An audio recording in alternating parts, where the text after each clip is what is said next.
결혼식 첫날 밤, 갓 결혼한 남편이 제 목숨을 노렸습니다. 뜨거운 국물, 독이 든 와인, 모든 것이 저를 겨냥한 치밀한 함정이었죠.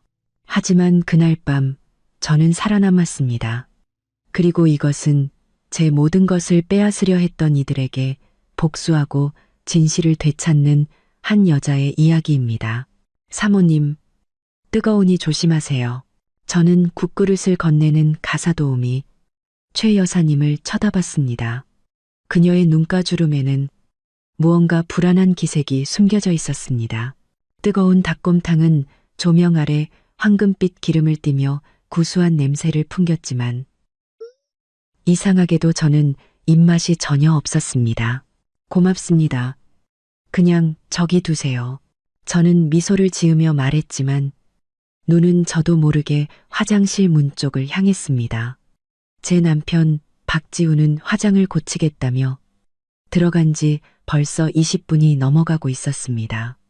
남자가 무슨 화장을 그리 오래 한단 말인가요? 서연아, 멍하니 있지 말고 뭐라도 좀 먹어라. 시어머니 김영숙 여사가 접시를 제 앞으로 밀어주었습니다. 그녀의 두꺼운 화장도 눈가의 교활함은 가리지 못했죠. 오늘 같은 중요한 날엔 체력을 보충해야지. 제가 막 그릇을 들었을 때였습니다. 최 여사님이 갑자기 손을 헛디디며 국그릇을 엎지른 겁니다. 뜨거운 국물이 제 웨딩드레스 위로 쏟아졌습니다. 어머나, 죄송합니다. 죄송합니다. 최 여사님은 허둥지둥 수건을 꺼내 제 옷을 닦아주는 척하며 귓가에 다가왔습니다. 그리고 아주 낮은 목소리로 속삭였습니다. 술에 약이 들었어요. 절대 마시지 마세요. 저는 온몸이 굳었습니다. 손가락은 저도 모르게 식탁볼을 꽉 움켜쥐었습니다. 약이라니? 무슨 약? 누가 넣었다는 거지? 하지만 오랫동안 사회생활을 하며 익힌 감각 덕분에 저는 본능적으로 태연한 표정을 유지했습니다. 그저 최 여사님의 사과에 답하는 것처럼 작게네 하고 대답했죠. 아니, 이 양반이 왜 이렇게 칠칠 맞아? 김영숙 여사가 벌떡 일어나 소리쳤습니다. 제 걱정을 하는 척하는 그 얼굴이 역겨웠습니다. 지훈아, 빨리 와서 네 안에 좀 봐라. 드디어 화장실 문이 열리고 박지훈이 넥타이를 매만지며 걸어 나왔습니다. 말끔한 정장 차림에 머리카락 한 올 흐트러지지 않았지만 저는 처음으로 그의 눈이 비정상적으로 충혈된 것을 알아차렸습니다. 그의 뒤에는 친구이자 신랑 들러리인 강태우가 서 있었고 두 사람은 의미심장한 눈빛을 교환했습니다. 자기야, 괜찮아? 박지훈이 저를 부축하려 했지만 저는 본능적으로 몸을 뒤로 뺐습니다. 괜찮아요. 그냥 드레스가 좀 더러워졌네요. 저는 애써 웃으며 말했습니다. 시선은 이미 열려있는 와인병으로 향했죠. 30분 전 시어머니는 우리가 합한주를 마셔야 한다며 아끼는 와인을 꺼냈습니다. 강태우는 이미 두 잔을 따라 우리에게 다가오고 있었습니다. 심장이 갈비뼈를 부술듯이 뛰고 손바닥에선 식은땀이 흘렀습니다. 두 분, 백년해로 하세요. 그가 활짝 웃으며 말했습니다. 지나치게 하얀 치아가 기분 나빴죠. 박지우는 와인잔을 받아들고 제게 부드럽게 말했습니다. 여보, 우리 한잔하자. 저는 최 여사님을 쳐다봤습니다. 그녀는 시어머니에게 등을 돌린 채 바닥에 국그릇을 치우며 아주 미세하게 고개를 끄덕였습니다. 좋아요. 저는 와인잔을 받아들고 모두가 지켜보는 가운데 박지훈과 팔을 교차해 술을 마셨습니다. 와인이 목구멍을 지나는 순간 저는 희미한 쓴맛을 분명히 느꼈습니다.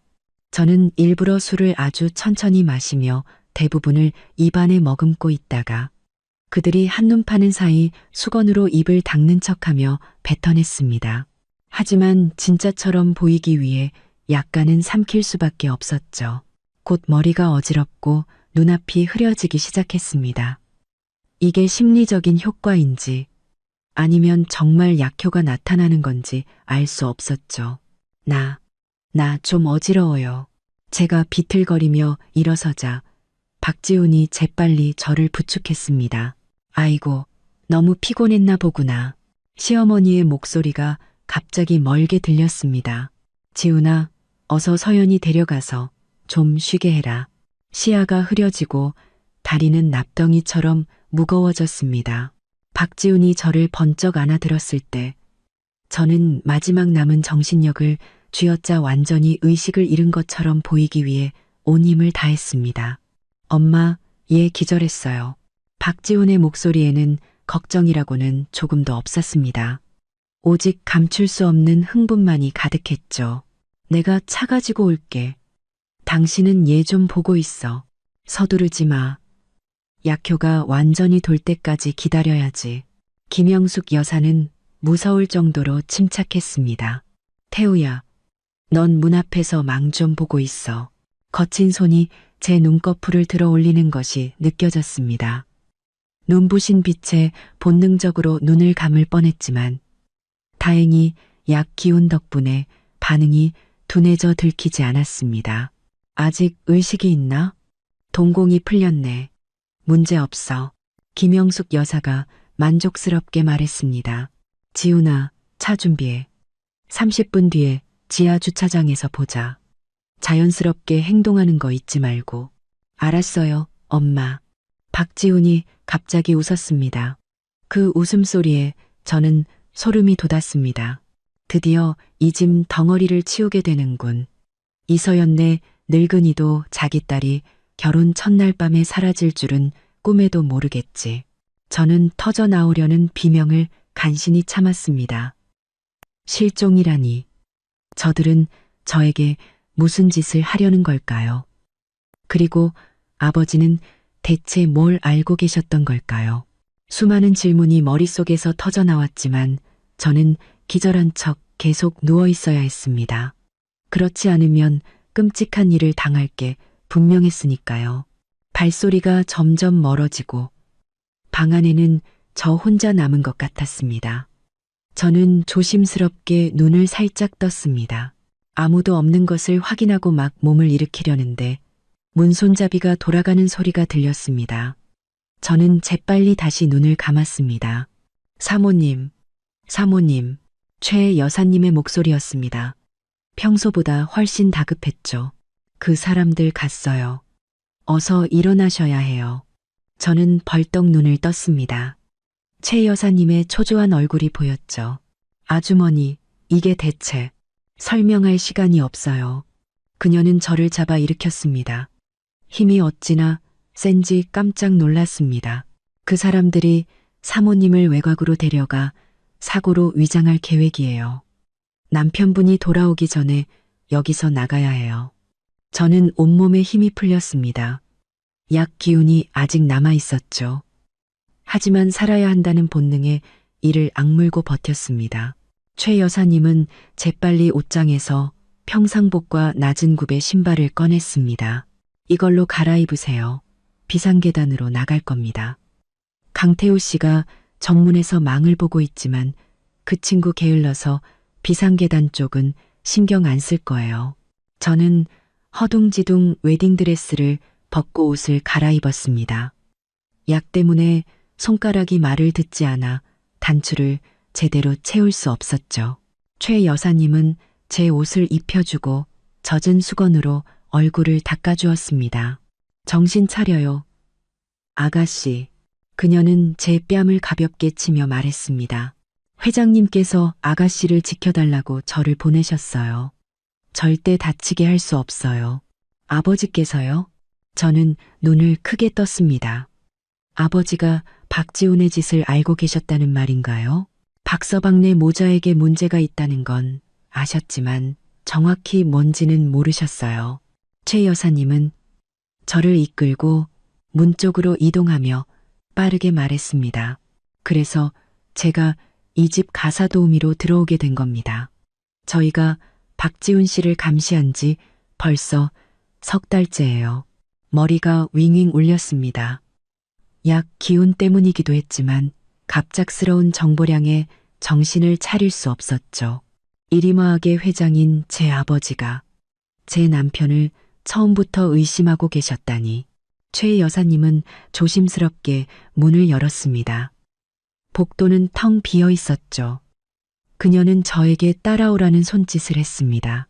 우리가 발소리를 죽여 비상구로 향하고 있을 때였습니다. 띵하고 엘리베이터 도착 소리가 울렸습니다. 누군가 올라오고 있었습니다. 뛰어요. 최 여사님은 저를 밀치고는 자신은 복도 중앙에 버티고 섰습니다. 저는 비틀거리며 비상계단으로 달려갔습니다. 등 뒤에서 박지훈의 분노에 찬고함이 들려왔습니다. 웬 늙은이가 뭐 하는 거야? 서연이는 어디 있어? 사모님은 피부 관리실에 가셨습니다. 두 분께 말씀드리라고 하셨어요. 최 여사님의 목소리는 놀랍도록 침착했습니다. 헛소리 마. 태우가 아무도 못 나갔다고 했어.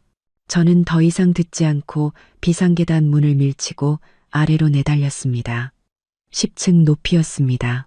다리는 납덩이처럼 무거웠고 약 기운의 시야가 흐려져 몇 번이나 발을 헛디딜 뻔했습니다. 하지만 멈출 수 없었습니다. 멈추면 죽음뿐이니까요. 호텔 뒷문으로 뛰쳐나왔을 때 차가운 밤 공기에 정신이 번쩍 들었습니다. 등은 이미 식은땀으로 흠뻑 젖어 있었죠. 저는 비틀거리며 길 건너로 달려가 택시를 잡아탔습니다. 어디로 가야 하지? 저는 목적지를 댈 수 없었습니다. 집, 아버지 댁, 박지훈이 분명 그곳으로 저를 찾아올 겁니다. 택시 기사님이 짜증스럽게 저를 돌아봤습니다. 저는 다급한 마음에 가장 친한 친구 한소민의 집 주소를 댔습니다. 적어도 그곳이라면 잠시나마 안전할 테니까요. 차가 출발하는 순간 저는 호텔 정문으로 뛰쳐나오는 박지훈과 강태우를 보았습니다. 그들은 사방을 두리번거렸고 그 얼굴에는 살기가 가득했습니다. 저는 차 좌석에 몸을 웅크렸습니다. 심장이 터져나올 것 같았죠. 호텔이 시야에서 완전히 사라지고 나서야 저는 떨리는 손으로 휴대폰을 꺼내 3년 동안 한 번도 걸지 않았던 번호로 전화를 걸었습니다. 전화가 연결되는 순간 참았던 눈물이 터져 나왔습니다. 최 여사님 말이 사실이었어요? 지훈 씨가 절 죽이려고 해요. 전화기 너머 아버지의 목소리는 몹시 지쳐 있었지만 단호했습니다. 서연아, 잘 들어라. 지금 어디에 있든 절대 집으로 오면 안 된다. 아는 사람 누구에게도 연락하지 마. 바로 사람을 보낼 테니. 하지만은 없다. 아버지는 드물게 언성을 높이셨습니다. 서연아, 이건 사고도 오해도 아니야. 박지훈과 그 어미는 처음부터 나에게 복수하기 위해 너에게 접근한 거다. 택시는 어둠 속으로 달려갔습니다. 저는 창밖으로 스쳐 지나가는 네온 사인을 보며 깨달았습니다. 제 결혼식 첫날 밤이 끔찍한 생존 게임으로 변해버렸다는 것을. 그리고 이 모든 것의 배후에는 제가 전혀 알지 못했던 아버지의 끔찍한 비밀이 숨겨져 있다는 것을요. 모텔 침대 시트에서는 소독약과 곰팡이가 뒤섞인 퀴퀴한 냄새가 났습니다. 저는 침대 머리맡에 웅크리고 앉아 무릎을 감싸 안았습니다. 손톱이 살을 파고들었죠. 6시간이 지났지만 몸은 여전히 떨렸습니다. 추워서가 아니었습니다. 뼛속까지 스며드는 공포 때문이었죠. 휴대폰 화면이 켜졌습니다. 부재중 전화 8통. 전부 박지훈이었습니다. 저는 무음 버튼을 누르고 휴대폰을 침대 끝으로 던져버렸습니다. 마치 언제 터질지 모르는 폭탄 같았죠. 창밖에서는 빗방울이 유리를 두드렸습니다. 저는 커튼의 얼룩을 멍하니 바라보며 석 달 전 박지훈을 처음 만났던 파티를 떠올렸습니다. 그는 아버지 회사의 창립 기념일 파티에서 샴페인 타워 옆에 서 있었습니다. 짙은 남색 정장을 입고 캘리포니아의 햇살처럼 환하게 웃고 있었죠. 그는 아버지가 반년 전 승진시킨 젊고 유능한 부사장이었습니다. 그가 제게 다가왔을 때 저는 그의 오른쪽 눈가에 작은 눈물점이 있는 것을 보았습니다. 그 눈물점은 그의 날카로운 인상에 다정함을 더해 주었죠. 이서연 씨, 말씀 많이 들었습니다. 회장님께서 따님 자랑을 자주 하십니다. 그의 목소리는 생각보다 낮고 부드러웠습니다. 그때 제가 뭐라고 대답했던가요? 아마 형식적인 대답 몇 마디를 하고 음료를 가지러 간다는 핑계로 자리를 피했던 것 같습니다. 어릴 때부터 사교계에 익숙했던 저는 그런 식의 접근에 무감각했으니까요. 하지만 박지훈은 포기하지 않았습니다. 그 후 몇 주 동안 그는 제가 자주 가는 회사 근처 카페, 갤러리, 심지어 집 근처 공원에서 우연을 가장해 나타났습니다. 이건 운명이 아닐까요? 어느 날 공원 벤치에서 그는 제게 따뜻한 코코아를 건네며 말했습니다. 그의 손가락이 제 손끝에 스쳤을 때의 그 미묘한 떨림, 지금 생각해보면 그 모든 우연은 너무나도 의도적이었습니다. 하지만 이리모하게 외동딸로 아버지의 과보호 속에서 자란 저는 그게 사랑이라고 순진하게 믿어버렸죠. 휴대폰이 다시 켜졌습니다. 이번엔 문자 메시지였습니다. 서연아, 어디야? 온 가족이 걱정하고 있어. 메시지 보면 바로 연락 줘. 사랑하는 지훈이가. 사랑? 헛웃음이 나왔습니다. 그 웃음소리는 텅 빈 방 안에서 유난히 서늘하게 울렸습니다. 불과 몇 시간 전 저에게 약을 먹이려 했던 남자가 이제 와서 다정한 남편 행세를 하고 있었습니다. 저는 떨리는 손으로 인터넷 뉴스 앱을 켰습니다. 예상대로 재벌가 신부, 결혼 첫날 밤 의문의 실종이라는 제목의 기사가 지역 뉴스 일면을 장식하고 있었습니다. 기사에는 저와 박지훈의 웨딩 사진이 실려 있었죠. 그가 제 허리를 감싸고 저는 그의 어깨에 기댄 채 세상에서 가장 행복한 바보처럼 웃고 있었습니다. 기사는 가족의 말을 인용해 제가 결혼식 후 감정적으로 불안정한 상태였으며 혼자 마음을 정리하러 떠났을 가능성이 있다고 전했습니다. 감정 불안정? 저는 피맛이 날 때까지 입술을 깨물었습니다. 그들은 이미 밑밥을 깔고 있었습니다. 제가 정신 이상이라는 주장을 하기 위한 포석이었죠. 재벌 회장의 딸이 갑자기 미쳐버렸다는 이야기. 이보다 더 완벽한 시나리오가 있을까요? 누가 신혼 남편과 시어머니에게 약물 살해를 당할 뻔했다고 믿어주겠어요? 휴대폰이 진동했습니다. 모르는 번호였습니다. 망설이다 전화를 받았습니다. 사모님, 저예요. 최 여사님의 목소리였습니다. 그들이 경찰에 신고하고 언론에도 알렸어요. 지금 안전하신가요? 일단은요. 저는 억지로 침착함을 유지했습니다. 최 여사님 아버지는 회장님께서 아셨어요. 절대 집에 가지 말고 아는 사람과도 연락하지 말라고 전해달라셨습니다. 그녀는 잠시 말을 멈췄습니다. 박서방네 세력이 생각보다 커요. 사모님 친구들 전화까지 전부 도청하고 있을지 모릅니다. 가슴이 철렁 내려앉았습니다. 그럼 아버지는요? 왜 직접 전화하지 않으시는 거죠? 전화기 너머에서 몇 초간 침묵이 흘렀습니다. 회장님께선 지금 통화가 곤란하십니다. 예전에 가시던 곳으로 가서 주 변호사님을 찾으라고 하셨어요. 그분이 도와주실 겁니다. 예전에 가시던 곳, 어릴 적 아버지가 저를 데리고 갔던 낡은 골목 깊숙한 곳에 있던 변호사 사무실이 떠올랐습니다. 주 변호사님은 항상 웃으며 제게 사탕을 주셨죠. 아버지는 그와 안쪽 방에서 오랫동안 이야기를 나누곤 했습니다. 아주머니, 제 목소리가 잠겼습니다. 아버지께 무슨 위험이라도 생긴 건가요? 사모님, 전화로는 자세히 말씀드릴 수 없습니다. 그녀의 목소리가 더 낮아졌습니다.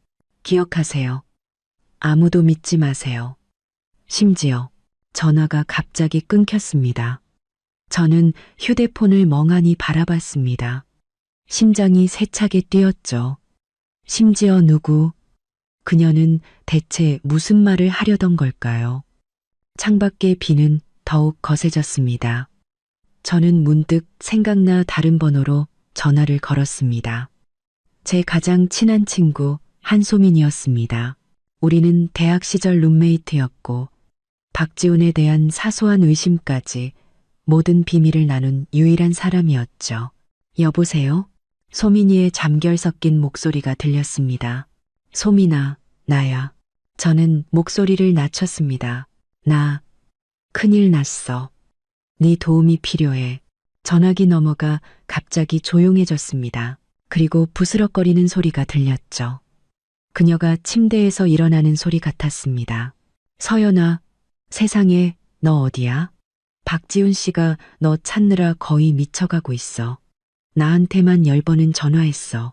그녀의 목소리는 평소의 나른함과는 달리 너무나 다급했습니다. 저는 휴대폰을 꽉 쥐었습니다. 그가 우리 사이 좋은 거 아니까. 너 대체 어디 있는 거야? 무슨 일인데? 그녀는 제 질문에 바로 답하지 않았습니다.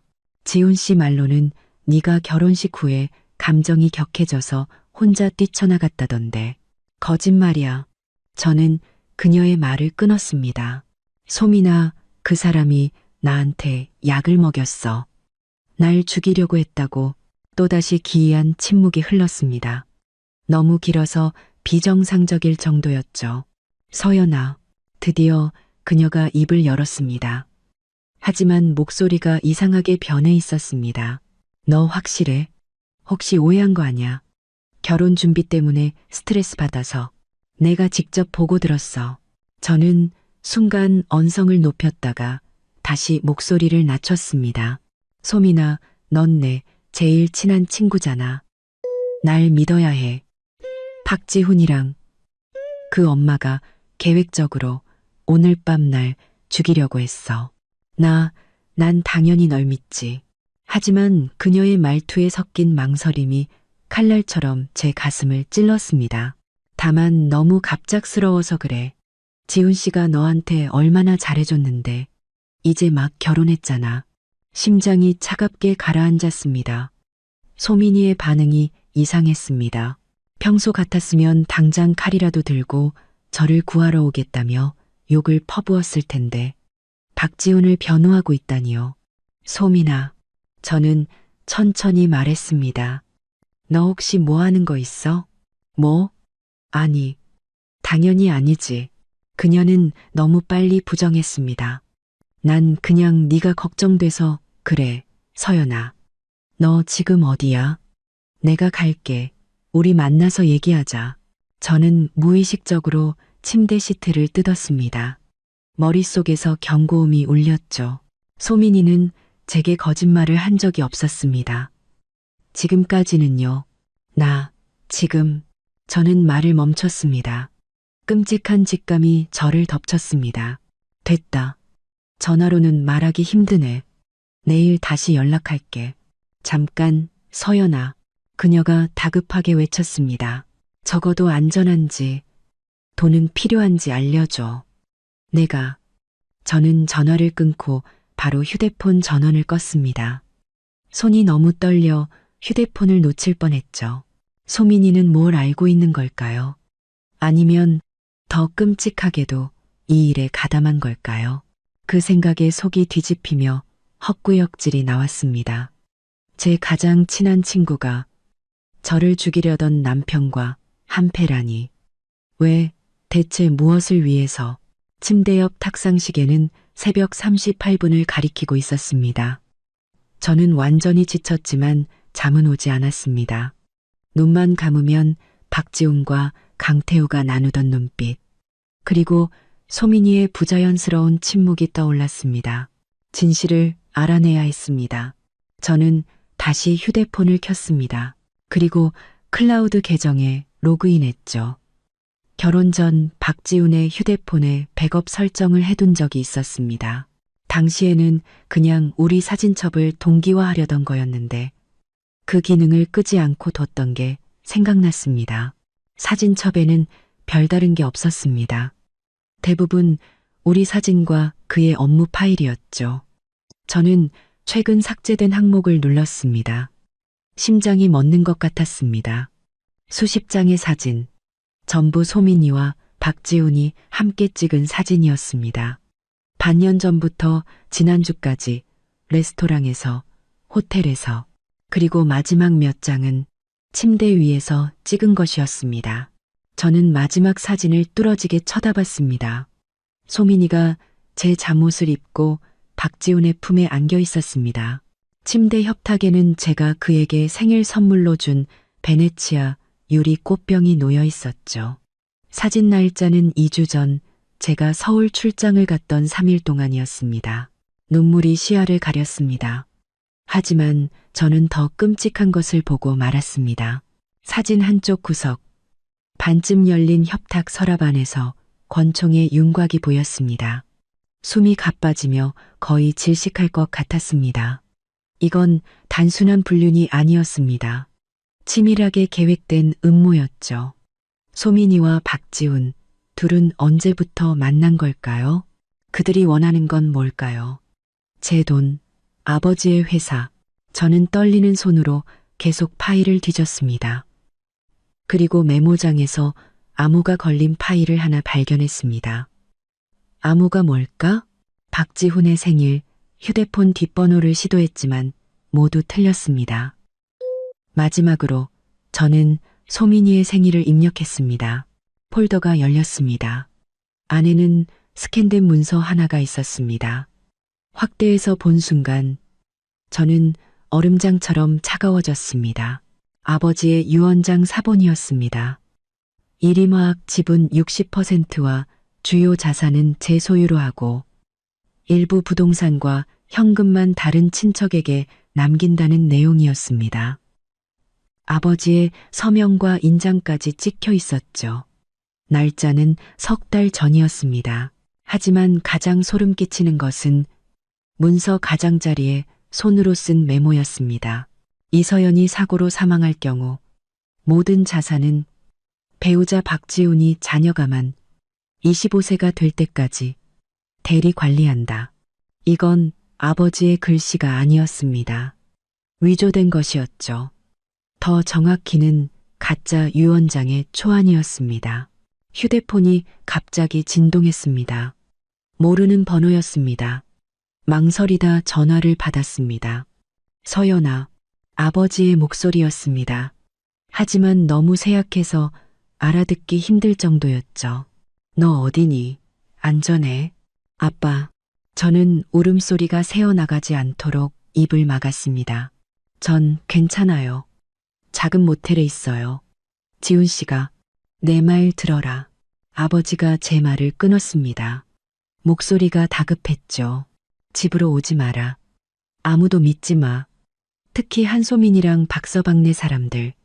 주 변호사가 널 도와줄 거야. 그 친구가 증거를 가지고 있어. 무슨 증거요? 아빠, 대체 어떻게 된 거예요? 왜 지훈 씨가 절 죽이려 하는 거죠? 소민이랑 그 사람들은 회사를 노리는 건가요? 아버지는 몇 번 기침을 하셨습니다. 그 소리에 제 심장이 내려앉았습니다. 서연아, 이건 즉흥적인 범행이 아니야. 아주 오래전부터 박지훈이 너에게 접근했을 때부터 계획된 일이라고. 아빠, 목소리가 어디 편찮으세요? 설명할 시간이 없다. 아버지의 숨소리가 거칠어졌습니다. 기억해라. 주 변호사를 찾아가. 아무도 믿지. 전화가 갑자기 끊겼습니다. 다시 걸어봤지만 없는 번호라는 안내만 나왔습니다. 저는 침대 가장자리에 앉아 온몸을 떨었습니다. 아버지의 목소리는 마치 중병에 걸린 사람 같았습니다. 하지만 불과 2주 전 제가 출장 가기 전에 배웠을 때만 해도 건강하게 골프를 치고 계셨는데요. 모든 것이 연결되었습니다. 박지훈과 소민이의 불륜, 위조된 유언장, 아버지의 갑작스러운 병. 그들은 제 목숨뿐만 아니라 아버지의 회사까지 노리고 있었습니다. 저는 노트북을 켜고 회사 내부망에 접속했습니다. 아버지의 생일을 몇 번 시도한 끝에 임원 시스템에 들어갈 수 있었죠. 인사 파일을 열어 박지훈을 검색했습니다. 그의 이력서는 완벽했습니다. 명문대 MBA, 월스트리트 근무 경력. 하지만 그가 제공한 추천인의 연락처는 모두 없는 번호거나 틀린 번호였습니다. 이력서에 적힌 월스트리트 회사의 공식 홈페이지에는 그의 이름이 없었죠. 박지훈의 모든 배경이 거짓이었습니다. 계속 검색하던 중 회사 재무 기록에서 이상한 점을 발견했습니다. 지난 석 달간 아버지가 서명한 거액의 이체 내역이 여러 건 있었습니다. 수취인은 신진투자라는 처음 들어보는 회사였죠. 그리고 이체 승인 날짜는 모두 아버지가 출장이거나 휴가 중인 날이었습니다. 이메일 시스템에 들어가 아버지가 주 변호사에게 보낸 암호화된 메일을 찾았습니다. 제목은 만일의 사태를 대비하였습니다. 생각나는 모든 비밀번호를 시도했지만 열리지 않았습니다. 하지만 첨부 파일에서 흐릿한 사진 한 장을 발견했습니다. 박지훈의 어머니 김영숙이 낡은 화학 공장 앞에 서 있는 사진이었습니다. 사진 구석의 날짜는 1995년이었습니다. 1995년. 그때는 아버지가 막 사업을 시작했을 때였습니다. 일임화학의 옛 이름은 사무화학이었죠. 아버지는 어떤 사고 때문에 회사 이름을 바꿨다고 하셨지만 자세한 내용은 절대 말씀해주지 않으셨습니다. 관자놀이가 지끈거렸습니다. 이 모든 것은 단순히 재산을 노린 범죄가 아니었습니다. 훨씬 더 거대하고 오래된 음모가 숨겨져 있었습니다. 창밖이 서서히 밝아왔습니다. 저는 결심했습니다. 주 변호사님을 찾아가자. 그리고 반격하는 거야. 박지훈, 김영숙, 한소민. 그들은 제가 온실 속 화초인 줄 알았겠지만 큰 착각입니다. 아버지는 어릴 때부터 제게 가르치셨습니다. 이시 가문의 딸은 절대 포기하지 않는다고. 저는 얼마 안 되는 짐을 챙기고 선글라스와 마스크를 썼습니다. 마지막으로 휴대폰을 확인했습니다. 뉴스 알림이 떠 있었습니다. 실종 신부 부친 갑작스러운 병으로 입원. 사위 박지훈 씨 밤낮으로 간호. 사진 속 박지훈은 병원 문 앞에서 초췌한 얼굴로 기자들에게 둘러싸여 있었습니다. 마치 아내와 장인을 걱정하는 착한 사위처럼 보였죠. 하지만 저는 알았습니다. 저 가면 뒤에는 피에 굶주린 늑대가 숨어 있다는 것에. 그리고 제가 할 일은 그 위선을 직접 벗겨내는 것이었습니다. 주 변호사님의 사무실은 서울 서쪽의 한적한 골목에 숨어 있었습니다. 간판은 낡아서 글씨를 알아보기 힘들었죠. 저는 문 앞에 서 있었습니다. 빗물이 우산살을 타고 흘러내려 바지를 적셨습니다. 사흘 밤낮을 뜬 눈으로 세운 탓에 눈은 모래알이 들어간 것처럼 뻑뻑했습니다. 끼익 소리와 함께 문이 열렸습니다. 주 변호사님이 서 있었습니다. 기억보다 훨씬 늙어 보였죠. 관자놀이는 새하얗게 변했지만 그 눈빛만은 여전히 날카로웠습니다. 들어오게, 서연 아가씨. 그는 저를 안으로 들인 뒤 재빨리 문을 닫았습니다. 자네 부친께서 혹시 올지도 모른다고 하셨네. 실내는 어두웠습니다. 낡은 스탠드가 나무 책상 위로 노란빛을 비추고 있었죠. 저는 주 변호사님의 오른손 약지에 익숙한 비취 반지가 끼워져 있는 것을 보았습니다. 아버지가 그의 50번째 생일 선물로 주신 것이었죠. 아버지는 어떠세요? 저는 곧장 물었습니다. 목소리는 제 것이 아닌 것처럼 쉬어 있었습니다. 주 변호사님은 저에게 앉으라고 하고는 자신은 선체로 금고에서 누런 서류 봉투를 꺼냈습니다. 이 회장님은 지금 중환자실에 계셔. 의사는 급성 간부전이라고 하는데 진료 기록을 보면 증상이 중독에 더 가까워. 저는 벌떡 일어났습니다. 무릎을 탁자에 부딪혔지만 아픔도 느껴지지 않았습니다. 중독이요? 누가 그런 짓을? 진정하게 앉아. 주 변호사님이 제 어깨를 눌렀습니다. 자네 부친이 3달 전에 나를 찾아왔었네. 누군가 자신과 자네를 해치려 하는 것 같다고 말이야. 그래서 유언장을 작성하고 특별 부록을 하나 준비해뒀지. 그는 봉투를 열어 문서 2개를 꺼냈습니다. 첫 번째는 제가 박지훈의 휴대폰에서 봤던 내용과 같은 공증된 유언장이었습니다. 2번째 문서에는 극비라는 붉은 도장이 찍혀 있었습니다. 제가 불행한 일을 당했을 때만 열어볼 수 있는 것이었죠. 이게 뭐예요? 제가 손을 뻗자 주 변호사님은 문서를 뒤로 뺐습니다. 자네 부친의 뜻에 따라 아직은 때가 아니네. 하지만 만약 자네가 위험에 처했다고 느끼면 이걸 알려주라고 하셨어. 1995년 사무화학 폭발 사고는 사고가 아니었다고. 저는 벼락을 맞은 듯 했습니다. 사무화학, 아버지가 처음 세운 회사. 김영숙이 그 공장문 앞에 서 있던 사진. 김영숙, 박지훈의 어머니요. 그녀가 사무화학과 무슨 관련이 있죠? 주 변호사님의 눈이 가늘어졌습니다. 그녀의 사진을 봤나? 박지훈의 휴대폰에서요. 변호사님, 대체 어떻게 된 일이에요? 왜 아버지가 20년도 더 된 일을 갑자기 꺼내시는 거죠? 창밖으로 번개가 번쩍이고 천둥이 울렸습니다. 주 변호사님의 얼굴이 불빛에 명멸하며 유난히 늙어 보였습니다. 김영숙은 자네 부친의 첫 사업 파트너 중 한 명이었네. 사무화학은 3사람이 세웠지. 자네 부친, 김영숙, 그리고 또 다른 여직원이었던 이민혜. 95년 폭발 사고로 이민혜는 죽고 김영숙은 실종됐네. 자네 부친만 겨우 살아남았고 심장이 빠르게 뛰었습니다. 그게 지금 이 일과 무슨 상관인데요? 자네 부친이 지난달에 알아냈네. 김영숙이 그동안 가명으로 해외에서 살고 있었다는 걸.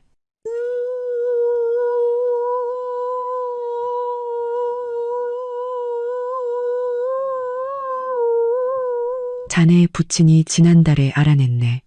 김영숙이 그동안. 하지만 출생증명서에 아버지 칸은 비어 있었지. 누군가 제 배를 세게 친 것 같았습니다. 박지훈이 제게 접근한 것은 우연이 아니었습니다. 돈 때문도 아니었죠. 복수였습니다. 아버지께 증거가 있나요? 김영숙은 왜 복수를 하려는 거죠? 그 폭발 사고. 자네 부친은 폭발이 인위적이라고 의심했지만 증거가 없었네. 주 변호사님은 제게 작은 USB를 건넸습니다. 여기 자료가 좀 있네. 필요할 때 주라고 하셨지. 하지만 지금은 우선 이 도시를 떠나야 해. 안 돼요. 저는 일어섰습니다. 아버지가 병원에서 위독하신데 뵈러 가야 해요. 주 변호사님이 고개를 저었습니다. 너무 위험해. 박지훈이 분명 병원에 사람을 심어놨을 걸세. 그러니까 더 가야죠. 저는 가방에서 간호사 모자와 마스크를 꺼냈습니다. 전 준비됐어요. 주 변호사님은 저를 한참 동안 쳐다보더니 갑자기 웃었습니다. 자넨 정말 이진우 딸이 맞군. 고집이 황소 같아. 그는 서랍에서 열쇠 꾸러미를 꺼냈습니다. 뒷문에 차가 있네. 병원까지 데려다 줄 거야. 2시간 뒤. 결과가 어떻든 반드시 떠나야 하네. 비는 그쳤습니다. 저는 주 변호사님의 낡은 현대차를 몰았습니다. 손바닥은 땀으로 흥건했죠. 백미러에 비친 제 모습은 영락없는 도망자였습니다. 서울 중심 병원은 언제나 사람들로 붐볐습니다. 저는 간호사 모자를 깊게 눌러쓰고 마스크를 낀 채 빈 휠체어를 밀며 응급실로 들어갔습니다. 소독약 냄새가 코를 찔렀죠. 아버지의 병실은 맨 위층 VIP 병동이었습니다. 출입카드가 필요했죠. 저는 간호사실 벽에 걸려있던 예비카드를 슬쩍 챙겼습니다.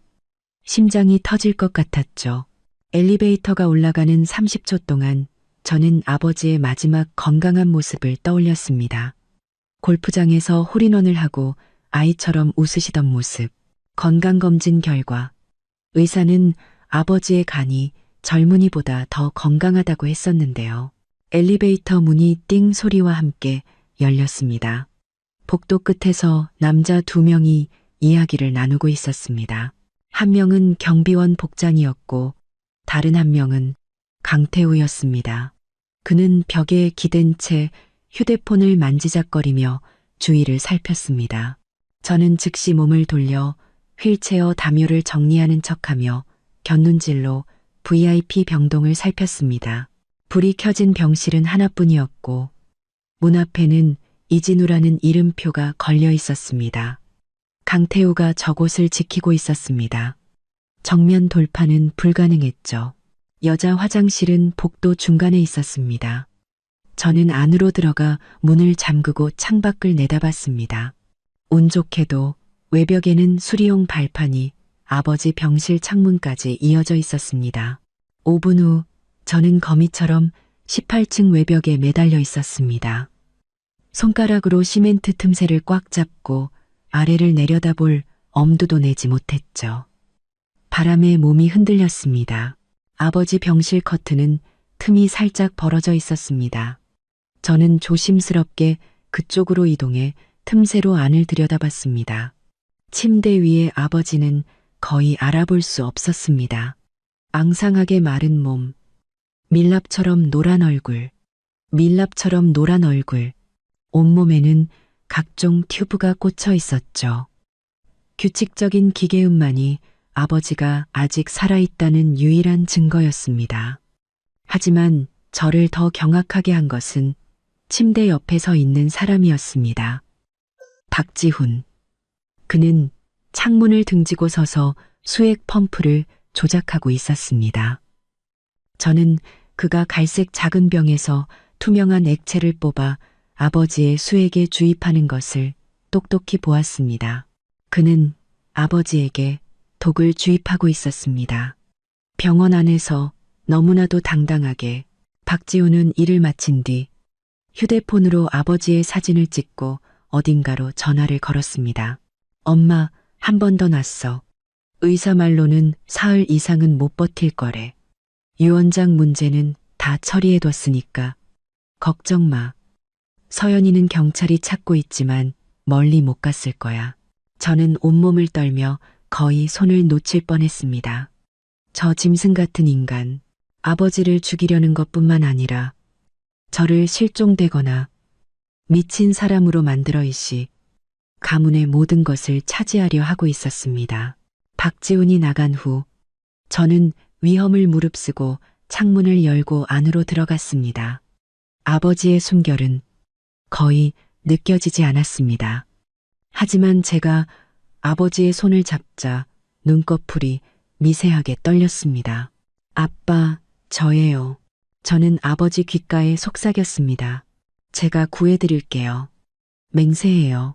아버지의 손가락이 제 손바닥 안에서 약하지만 단호하게 움직였습니다.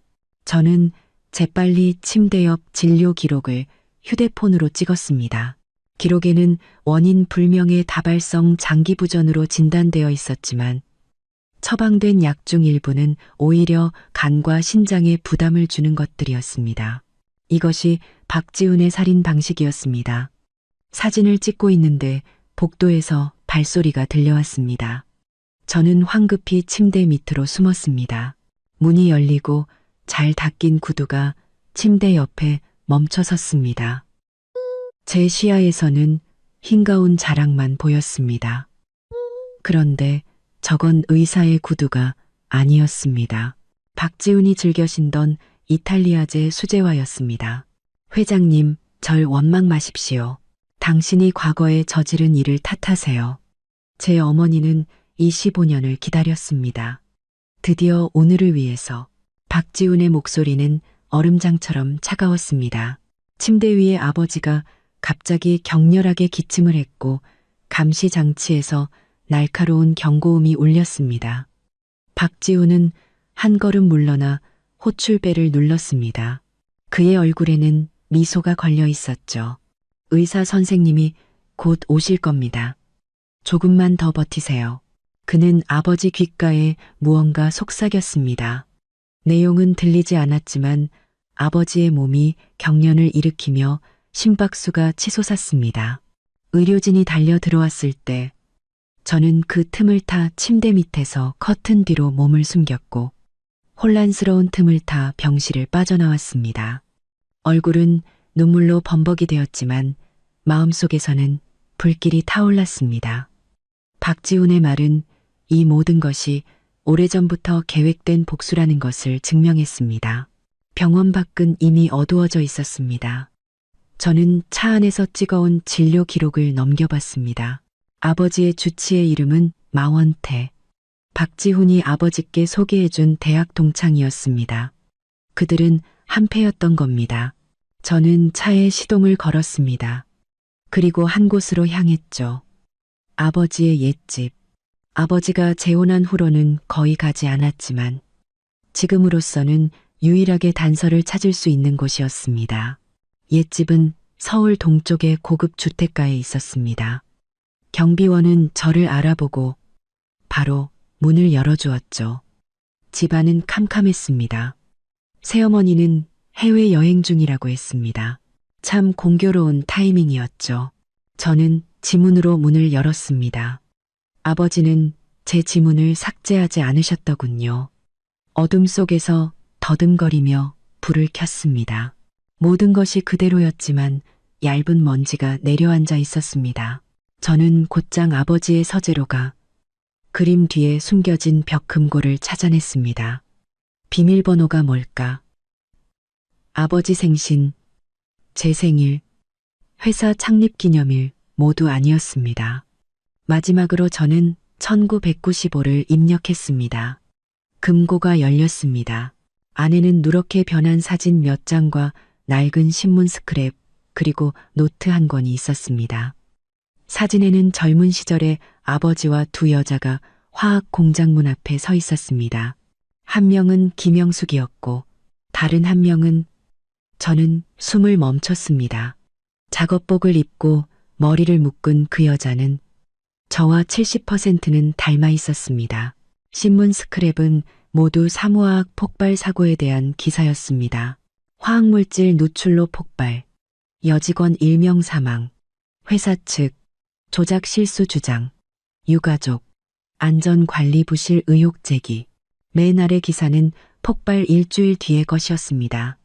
유일한 생존자 이진우 퇴원, 인터뷰 거절. 노트는 아버지의 일기장이었습니다. 첫 장에는 이민혜의 죽음에 대한 조사라고 적혀 있었죠. 저는 빠르게 페이지를 넘겼습니다. 아버지는 폭발이 김영숙의 소행이며 이민혜를 죽이기 위한 것이라고 의심하고 있었습니다. 김영숙이 아버지를 짝사랑했고 두 사람의 관계를 질투했기 때문이라고요. 하지만 결정적인 증거는 찾지 못했습니다. 노트 마지막 몇 페이지는 최근 기록이었습니다. 글씨는 흘려쓴 채였죠. 김영숙이 돌아왔다. 가명은 김유리. 그녀의 아들 박지훈이 서연이에게 접근했다. 우연이 아닐 것이다. 서연이를 지켜야 한다. 그들은 서연이를 이용해 회사를 손에 넣으려 한다. 주 변호사 말이 맞았다. 그 폭발 사고의 복수는 이제 막 시작된 것이다. 저는 손이 떨려 노트를 제대로 들 수 없었습니다. 이것이 진실이었습니다. 김영숙은 아들을 시켜 제게 접근했고 아버지에게 복수하려 했습니다. 마치 아버지가 이민혜를 잃었듯이 저를 잃게 만들어서. 하지만 저와 닮은 이민혜는 누구일까요? 왜 아버지는 그녀의 죽음을 그토록 집요하게 파고들었을까요? 책상 위 컴퓨터 화면이 갑자기 켜져 저를 놀라게 했습니다.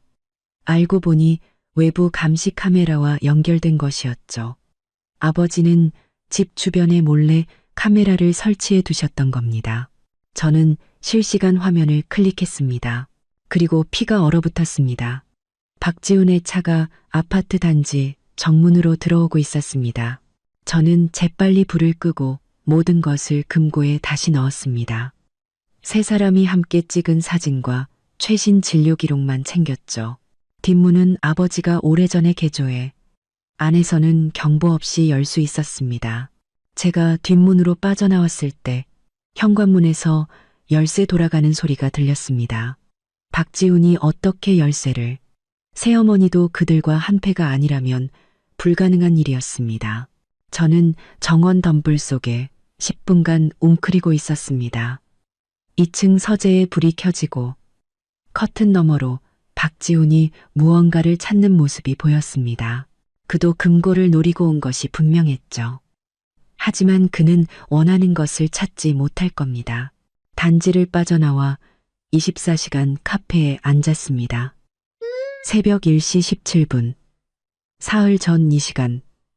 저는 신혼 침대에서 기절한 척하고 있었습니다. 그리고 지금 저는 도망자 신세가 되었죠. 카페 TV에서는 심야 뉴스가 나오고 있었습니다. 이림화학 회장 병세 악화, 사위 박지훈 밤낮으로 간호, 실종된 신부 이서연 씨 소식 없어, 경찰, 정신 이상 가능성 배제안에. 화면은 병원 앞 박지훈의 인터뷰로 바뀌었습니다. 그는 눈시울을 붉히며 말했습니다. 서연이는 원래 예민한 아이였어요. 결혼 스트레스 때문에 잠시 엉뚱한 생각을 한 것 같습니다. 제발 그녀를 찾는데 도와주세요. 역겨워서 토할 뻔했습니다. 저 연기력. 화면이 바뀌고 이번에는 소민이가 나타났습니다.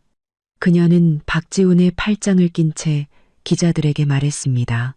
서연이는 제 가장 친한 친구예요. 최근에 감정 기복이 심하긴 했어요. 가장 친한 친구? 저는 손바닥에 손톱 자국이 남도록 주먹을 쥐었습니다. 저 파렴치한 것들. 저는 휴대폰을 꺼내 주 변호사에게 전화를 걸었습니다. 변호사님, 저 몇 가지 부탁드릴 게 있습니다. 네, 지금 바로요. 그리고 그 부록 지금 봐야겠습니다. 전화를 끊고 저는 가방에서 작은 물건을 꺼냈습니다. 어젯밤 병원에서 빠져나오기 전 박지훈의 외투에 몰래 넣어둔 도청기였습니다. 휴대폰에 연결하고 이어폰을 꼈습니다. 처음에는 잡음만 들리다가 문 여닫는 소리가 들렸습니다. 그리고 김영숙의 목소리가 들려왔습니다. 물건 찾았니? 아니요, 금고가 비어 있었어요. 서연이 그년이 다녀간 게 틀림없어요. 박지훈의 목소리에는 짜증이 섞여 있었습니다. 그년을 빨리 찾아야 해. 김영숙의 목소리는 칼날처럼 날카로웠습니다. 경찰 쪽은 잘 구슬렸어? 걱정 마세요. 왕 부국장은 우리 사람이에요. 서연이가 나타나기만 하면 바로 정신문제로 강제 입원시킬 수 있어요. 박지훈이 차갑게 웃었습니다. 그때가 되면 서명권은 제 손에 있으니 마음대로 처리할 수 있죠. 늙은이는 사흘 이상 못 버틸 겁니다. 마 의사가 오늘 밤 한 번 더 손을 쓸 거예요. 좋아. 김영숙의 목소리가 갑자기 부드러워졌습니다. 아들아, 25년이야. 드디어 이민혜에게 복수할 수 있게 됐구나. 엄마, 근데 아직도 이해가 안 돼요. 왜 이렇게 복잡하게 해요? 그냥 사람 시켜서 그 분열을 처리하면 되잖아요. 네가 뭘 알아? 김영숙이 갑자기 버럭 소리쳤습니다. 이진우가 자기 딸이 미쳐가고 평생 일군 회사가 넘어가는 걸 보면서 절망 속에 죽게 만들어야지. 그게 진짜 복수야. 옛날에 그 이민혜라는 년 때문에 날 버렸으니 이제 눈도 못 감고 죽게 만들어야지. 이어폰 너머로 무언가 부서지는 소리가 들렸습니다. 이민혜. 아버지가 김영숙을 버리고 이민혜를 택했다고요? 저와 닮았던 그 여자. 무서운 생각이 머릿속을 스쳤습니다. 참, 김영숙이 말을 이었습니다. 그 오지랖 넓은 가사도우미는 찾았어? 아직요. 감쪽같이 사라졌어요. 근데 예전에 사무화학에서 일했고 이민혜랑 절친이었다는 건 알아냈어요. 뭐? 김영숙의 목소리가 높아졌습니다. 최여옥, 그년이 아직 살아있었다고? 당장 찾아서 입을 막아. 통화가 끝났습니다. 저는 그 자리에 앉아 온몸을 떨었습니다. 최 여사님. 본명은 최여옥. 그녀는 제 어머니를 알고 있었습니다. 잠깐, 이민혜가 제 어머니라고요?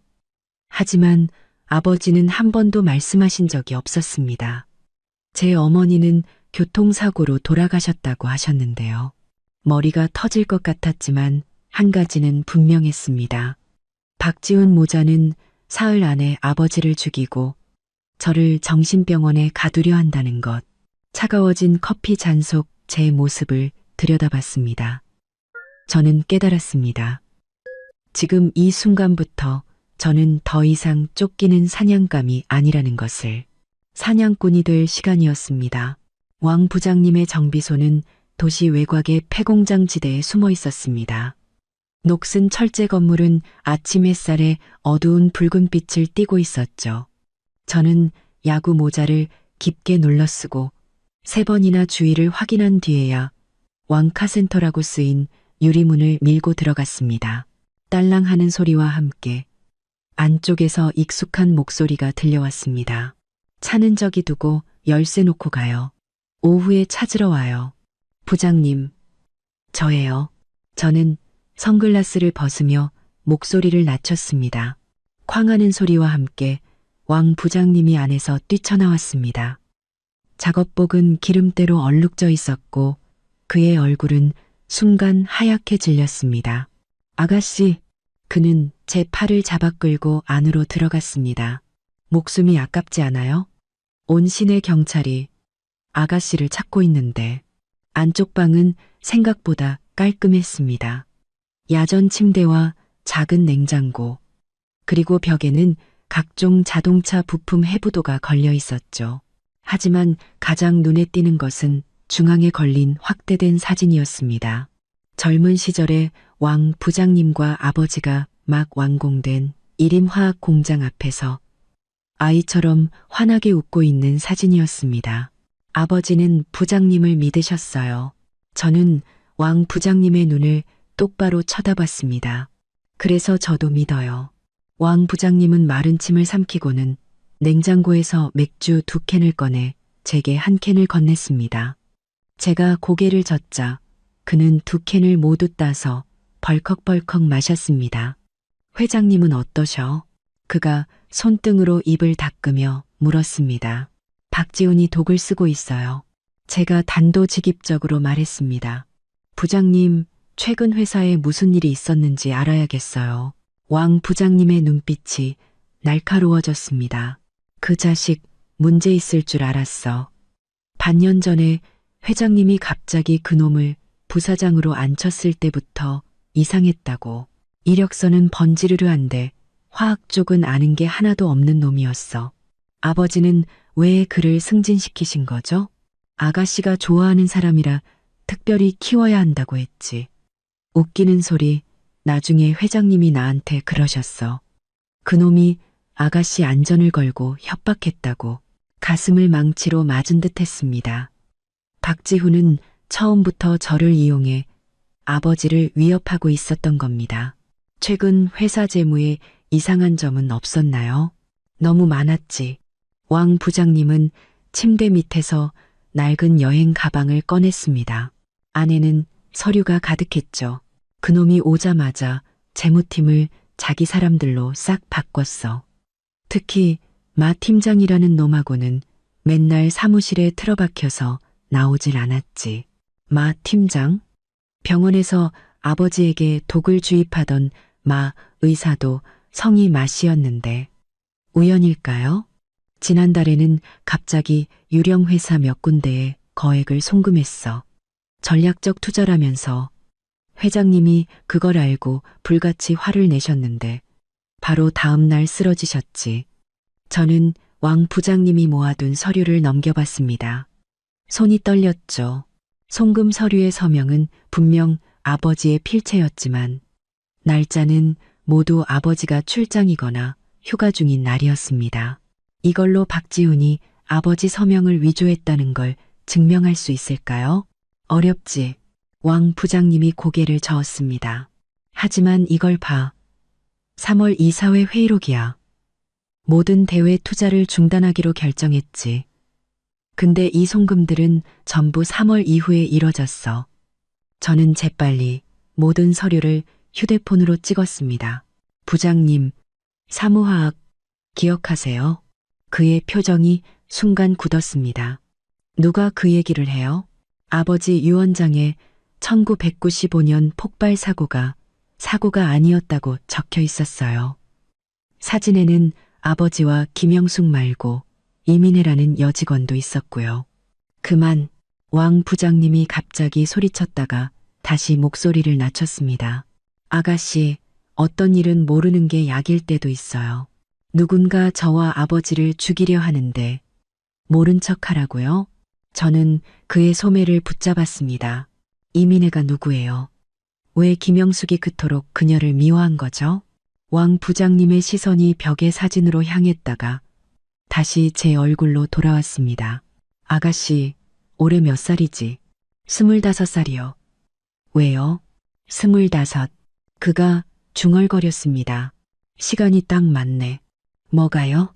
왕 부장님은 결심한 듯 지갑에서 사진 한 장을 꺼냈습니다. 이 사람 알겠어?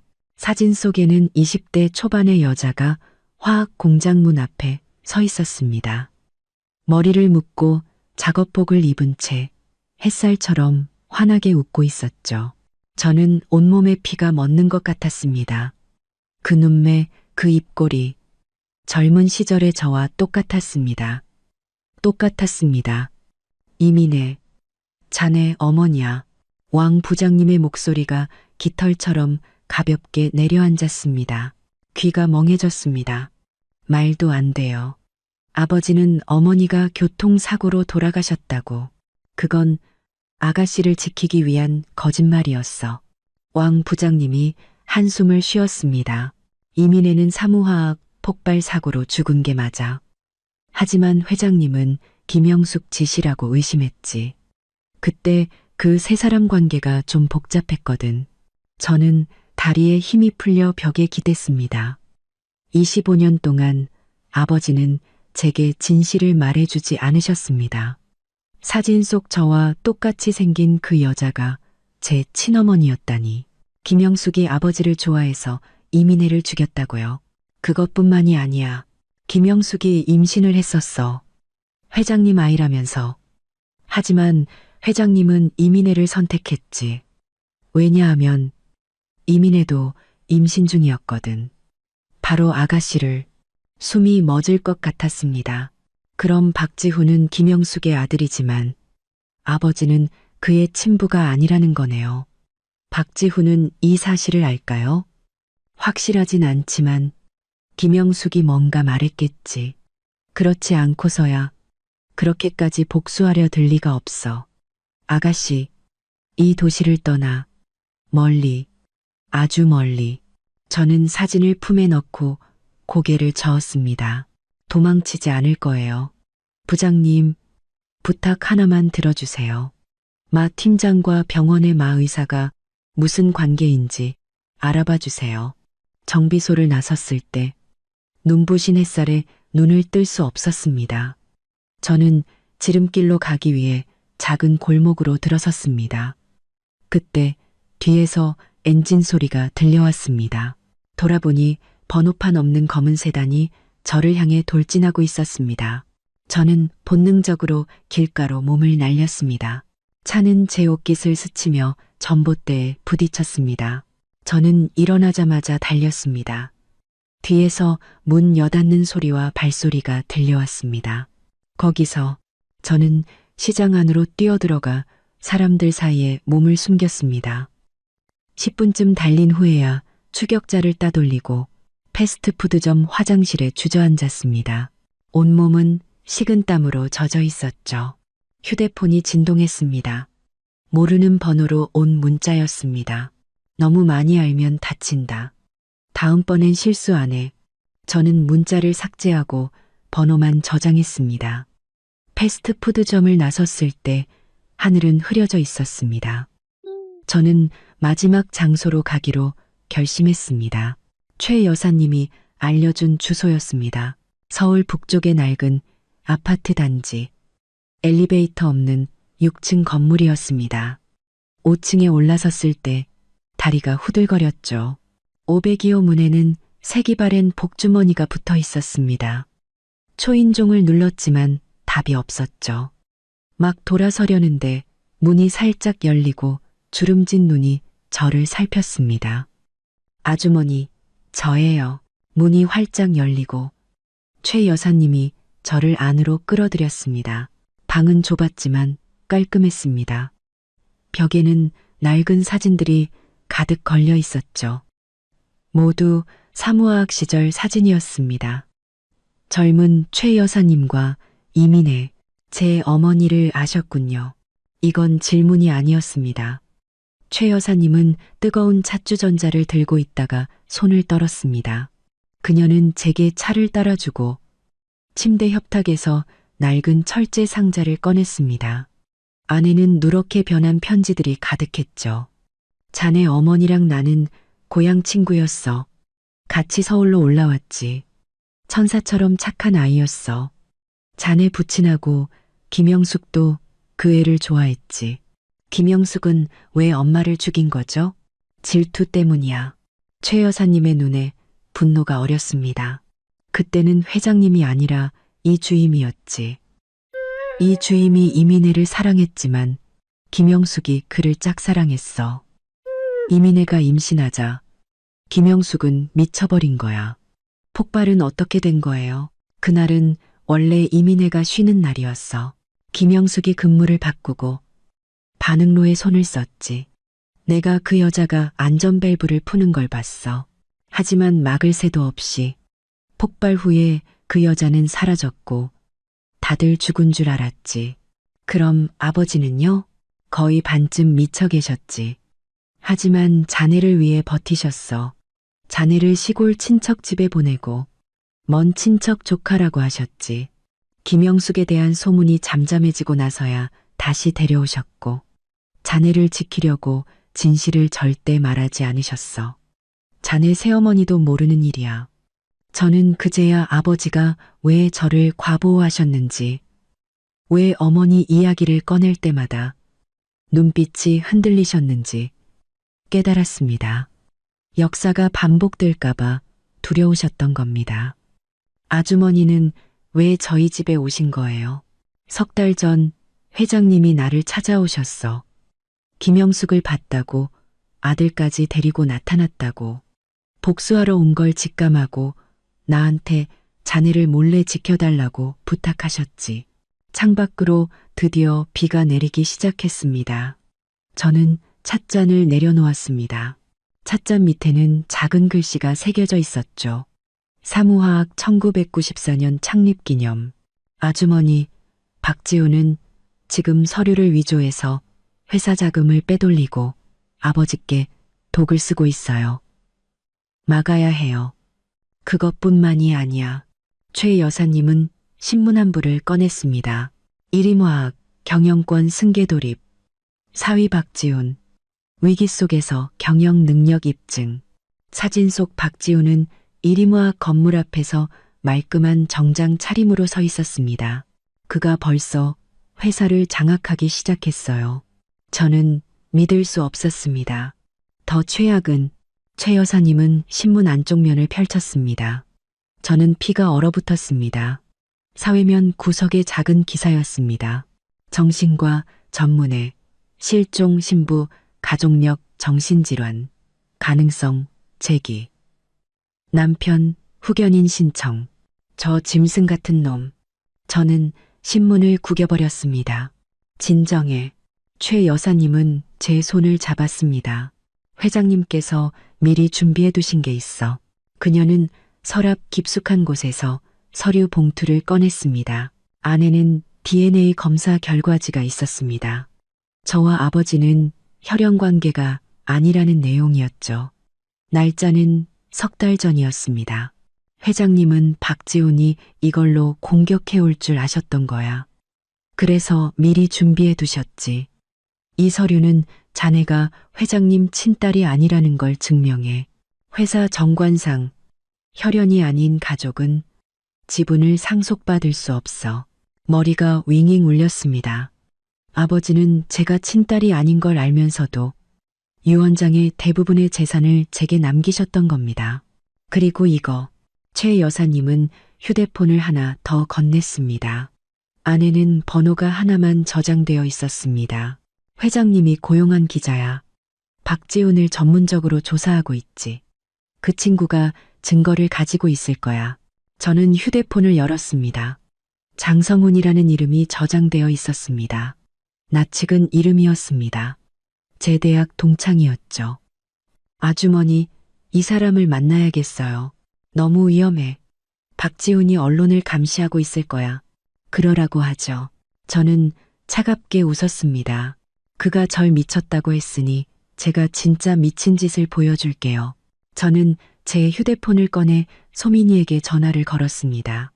벨이 3번 울리고 그녀가 전화를 받았습니다. 서연아, 세상에, 너 어디야?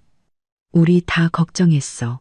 그녀의 목소리는 꿀 바른 듯 달콤했습니다. 소민아, 네 도움이 필요해. 저는 일부러 우는 목소리를 냈습니다. 나 정말 미쳤나 봐. 박지훈이 아버지께 독을 타는 걸 봤어. 말도 안 되는 거 아는데 자꾸 의심하게 돼. 전화기 넘어가 조용해졌습니다. 그리고 소민이가 목소리를 낮춰 말했습니다. 너 어디야? 내가 바로 갈게. 아니, 위험해. 내일 정오에 시민광장 조각상 앞에서 만나자. 아무에게도, 특히 박지훈에게는 절대 말하지 마. 전화를 끊자 최 여사님이 물었습니다. 왜 그 애한테 연락한 거야? 널 배신했는데. 그렇기 때문이죠. 저는 노트북을 켜고 장성훈의 이메일 주소를 찾았습니다.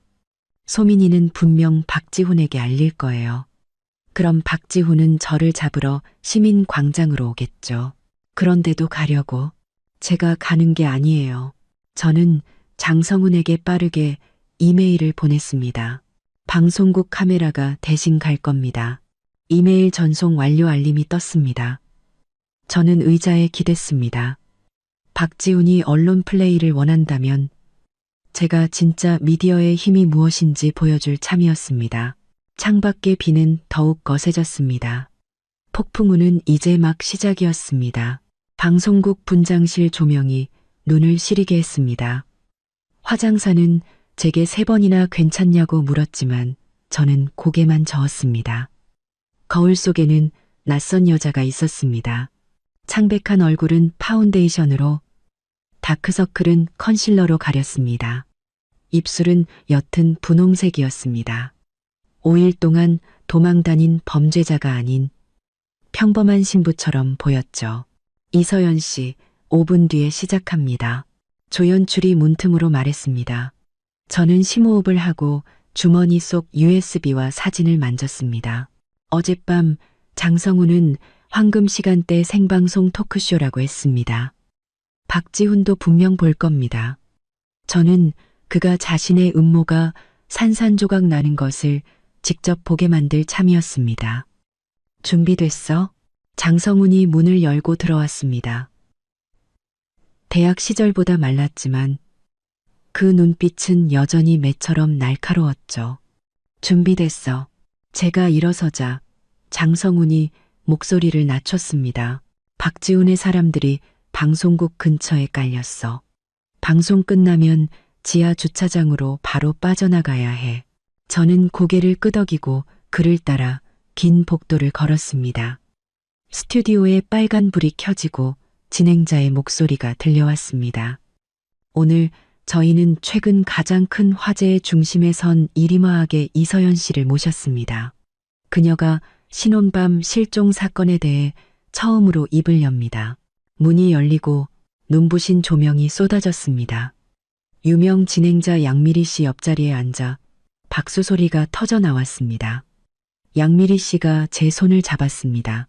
이서연 씨, 이렇게 어려운 시기에 저희 인터뷰에 응해주셔서 감사합니다. 카메라에 빨간불이 켜졌습니다.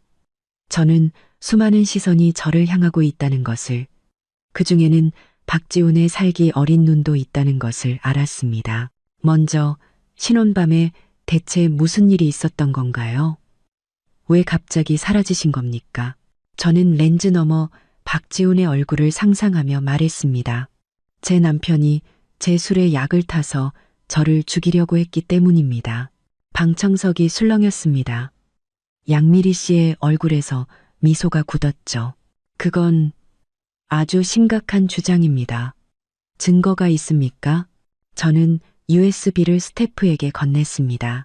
여기 결혼식 당일 호텔 CCTV 영상이 있습니다. 박지훈과 강태우가 제 술잔에 약을 타는 장면이 담겨 있죠. 그리고 제 혈액에서 수면제가 검출되었다는 병원 검사 결과도 있습니다. 대형 화면에 영상이 재생되었습니다. 제가 의식을 잃은 후 침실로 옮겨지고 박지훈과 김영숙이 복도에서 밀담을 나누는 장면이 나왔습니다. 영상 속 김영숙은 드디어 이민혜에게 복수할 수 있겠다고 말했죠. 이민혜는 누구입니까?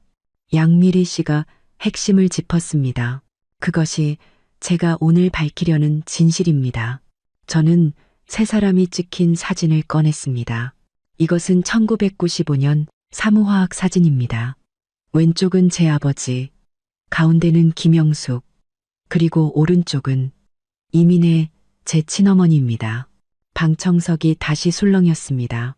김영숙은 제 아버지를 짝사랑했지만 아버지는 제 어머니를 선택하셨습니다.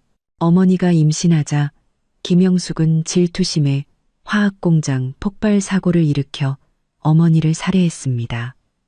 그리고 25년 후 아들 박지훈을 데리고 복수하러 돌아온 겁니다. 그렇다면 박지훈 씨가 당신에게 접근한 것은 아버님께 복수하고 일임화학을 차지하기 위해서라는 말씀이신가요? 지난 반년 동안 박지훈은 아버지의 서명을 위조해 회사 자산 약 2천억 원을 빼돌렸습니다. 여기 은행 거래 내역과 필적 감정서가 있습니다. 저는 하나씩 증거를 제시했습니다. 양미리 씨의 질문은 점점 더 날카로워졌고 방청석에서는 탄식이 터져 나왔습니다. 제가 아버지께서 병원에서 독살당하고 계셨다고 말했을 때는 한 여성 방청객이 울음을 터뜨리기도 했습니다. 마지막 질문입니다. 지금 박지훈 씨에게 가장 하고 싶은 말은 무엇입니까? 저는 카메라를 똑바로 응시했습니다. 박지훈, 보고 있는 거 알아. 이제 게임은 끝났어. 난 아버지의 회사를 되찾을 거고, 넌 내 어머니를 죽인 대가를 치르게 될 거야. 빨간불이 꺼지고 생방송이 끝났습니다. 장성훈이 저를 잡아 끌고 엘리베이터로 달려갔습니다. 빨리. 정문에 수상한 사람들이 나타났대. 엘리베이터가 지하 2층에 도착했습니다. 우리가 차들 사이를 빠져나가는데 앞에서 발소리가 들려왔습니다. 저기 있다. 돌아보니 강태우가 장정 3명을 데리고 달려오고 있었습니다. 인연, 잘도 도망다니네. 강태우가 쇠 파이프를 들고 다가왔습니다. 저는 바닥에 소화기를 집어 던졌지만 그는 피했습니다. 장성우는 장정 1명을 쓰러뜨렸지만 곧 다른 2명에게 제압당했습니다. 박 사장님이 그러셨어. 산채로 못 잡으면 죽여도 된다고. 제가 벽에 몰렸을 때 입구에서 날카로운 사이렌 소리가 들려왔습니다. 강태우는 욕을 하며 달아났고 주 변호사님과 경찰 2명이 달려왔습니다. 괜찮아. 방송은 성공적이었어. 경찰이 체포 영장을 신청했네. 아버지는요? 병원은 주 변호사님의 표정이 굳었습니다. 지금 바로 병원으로 가야 하네. 이 회장님 병세가 갑자기 악화됐다고 연락이 왔어. 심장이 멎는 것 같았습니다. 중환자실 병동은 무덤처럼 조용했습니다.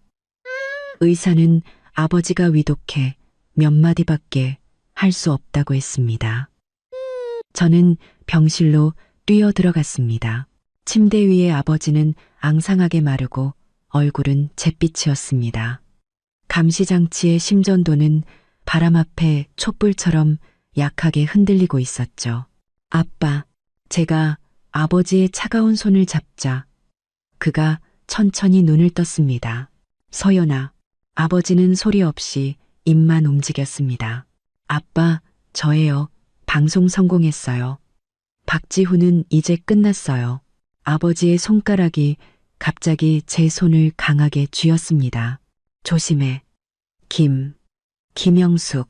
네. 그 여자가 엄마를 해친 거 알아요. 그게 다가 아니야. 아버지의 눈빛이 순간 선명해졌습니다. 회광반조였습니다.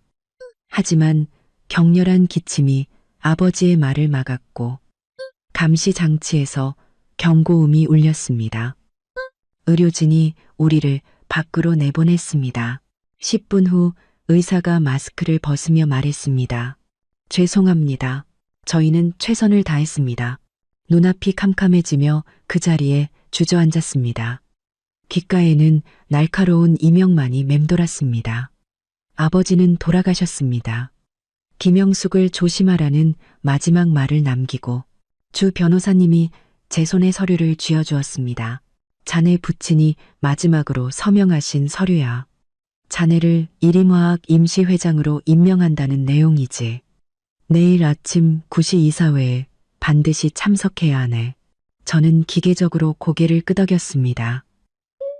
아버지는 돌아가셨고 박지호는 도망 중이었습니다. 마음은 산산조각 났지만 저는 강해져야 했습니다. 임시 거처로 돌아와 아버지가 남기신 서류 가방을 열었습니다. 안에는 회사 인장과 주식 증서, 그리고 서연이에게라고 쓰인 봉투가 있었습니다. 떨리는 손으로 봉투를 열었습니다. 안에는 출생증명서와 낡은 사진 한 장이 들어 있었습니다. 어머니 칸에는 이민혜, 아버지 칸에는 이진우. 사진 속 아버지는 갓난아기를 안고 사랑하는 아내 이민혜의 묘라고 쓰인 묘비 앞에 서 있었습니다. 아버지가 매년 저를 데리고 갔던 먼 친척 이모의 묘가 바로 제 친어머니의 묘였습니다. 가방 옆 주머니에는 작은 봉투가 하나 더 있었습니다. 안에는 열쇠와 주소, 아버지 옛집 다락방이라고 적힌 쪽지가 있었습니다. 저는 날이 밝기 전에 그곳에 가보기로 했습니다. 새벽 5시 저는 아버지의 옛집으로 갔습니다. 다락방 계단은 서재 책장 뒤에 숨겨져 있었습니다. 먼지 쌓인 다락방 구석에는 금고가 있었죠. 아버지 생일로 3번 시도하자 금고가 열렸습니다. 안에는 일기장과 낡은 녹음기 하나가 있었습니다. 일기장 첫 장에는 서연이가 준비되었을 때 라고 적혀 있었습니다. 녹음기를 틀자 아버지의 목소리가 흘러나왔습니다. 서연아, 네가 이 녹음을 듣는다면 난 이미 세상에 없겠구나. 네 어머니 이민혜의 죽음에 대해 내가 꼭 해야 할 이야기가 있다. 아버지의 목소리는 피곤했지만 또렷했습니다. 김영숙은 단순히 사랑 때문에 범죄를 저지른 것이 아니었습니다. 그녀는 사무화학의 핵심 기술을 훔쳐 경쟁사에 팔았고 이민혜가 그 사실을 알고 신고하려 하자 폭발을 일으켰던 겁니다. 가장 중요한 건 김영숙에게 김영미라는 동생이 있었다는 거다. 당시 화학공장 재무팀에서 일했지. 폭발 후에 자금 일부를 가지고 사라졌어. 만약 김유리라는 이름을 듣게 된다면 반드시 조심해야 한다. 온몸이 차가워졌습니다. 김유리. 병원에서 아버지에게 독을 주던 마. 의사의 본명은 마원태였습니다. 하지만 아버지는 임종 직전 김 씨를 조심하라고 하셨습니다. 대체 무슨 연관이 있는 걸까요? 일기장 마지막 장에는 사진 한 장이 끼워져 있었습니다. 젊은 시절의 아버지, 김영숙, 그리고 이민혜. 사진 뒤에는 영원한 사무, 해숙진이라고 적혀 있었습니다. 해는 이민혜, 숙은 김영숙. 그렇다면 지는 누구일까요? 혹시 김영미. 창밖으로 첫 햇살이 비쳤습니다. 1시간 뒤 저는 일임화학의 새 회장으로 이사들 앞에 서야 했습니다. 저는 일기장과 녹음기를 챙겼습니다. 아버지는 떠나셨지만 싸움을 계속할 단서를 남겨주셨습니다. 서재를 나서다 저는 책장에서 아버지의 화학 전문 서적 몇 권이 사라진 것을 발견했습니다. 누가 이런 책을 훔쳐갈까요? 무언가를 찾는 게 아니라면 저는 주 변호사에게 전화를 걸었습니다. 새어머니의 행방과 병원의 마 의사에 대해 자세히 알아봐 주세요. 전화를 끊고 저는 아버지 책상 앞에 섰습니다. 액자 속에는 작년에 찍은 우리 사진이 있었습니다. 누가 1년 뒤 이런 비극이 닥칠 줄 알았을까요? 휴대폰이 진동했습니다. 장성훈이 보낸 뉴스링크였습니다. 이림화학 회장 딸, 남편의 살인 음모 폭로, 경찰, 박지훈 공개 수배, 여론은 제 편이었습니다. 하지만 이건 시작에 불과했습니다. 김영숙과 박지훈은 절대 포기하지 않을 겁니다. 저는 서류 가방을 들고 집을 나섰습니다. 오늘부터 저는 누구의 딸도 아내도 아니었습니다. 저는 이서연, 부모님의 복수를 해야 하는 한 여자일 뿐이었습니다. 이림화학 빌딩 로비에 서서 아버지가 직접 디자인한 회사 로고를 올려다봤습니다. 목이 메어왔죠. 회장님, 이사님들께서 기다리고 계십니다. 안내 직원의 말에 저는 엘리베이터로 향했습니다. 엘리베이터 문에 비친 제 모습은 검은 정장을 입고 머리를 올린 가면을 쓴 인형 같았습니다.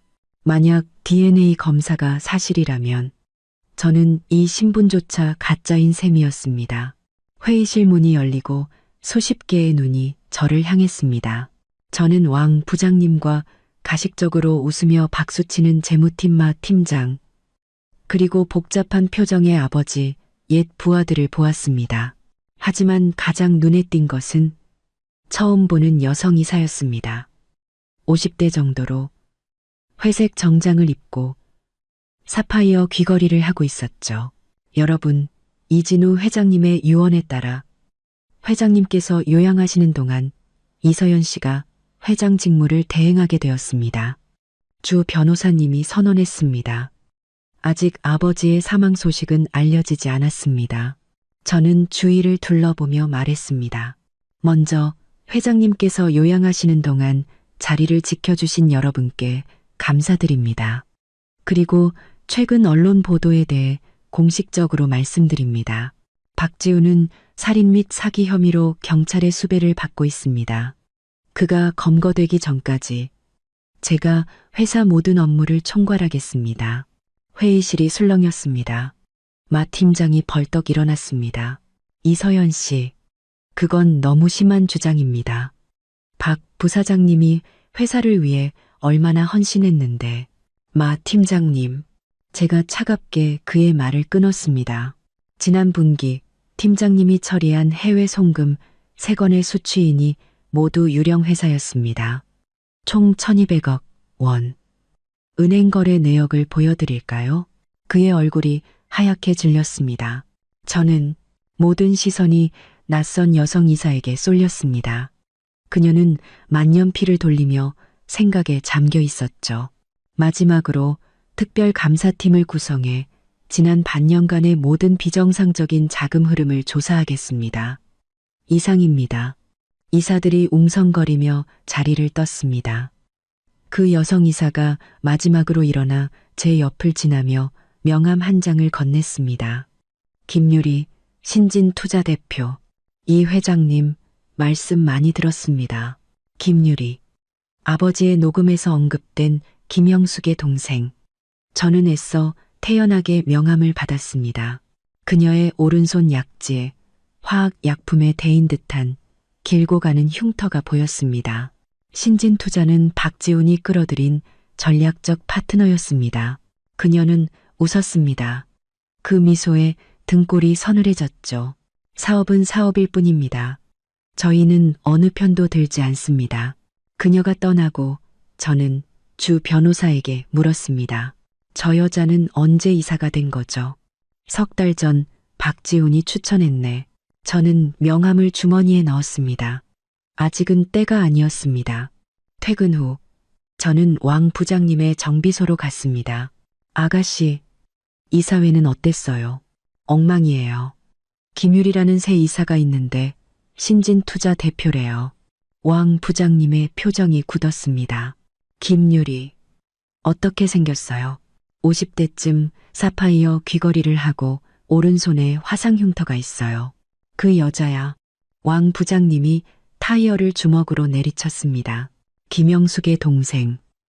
옛날 사무화학 재무팀장이었지. 폭발 후에 돈 가지고 도망친 년이야. 확실해요? 저 흉터 내가 똑똑히 봤어. 옛날에 실험실에서 황산을 훔치다 손에 쏟았거든. 아가씨, 저 여자는 독사보다 더해. 조심해야 돼. 그녀가 지금 신진투자 대표고 박지훈이 빼돌린 돈 대부분이 그 회사로 들어갔어요. 회장님이 신진투자를 조사했었어.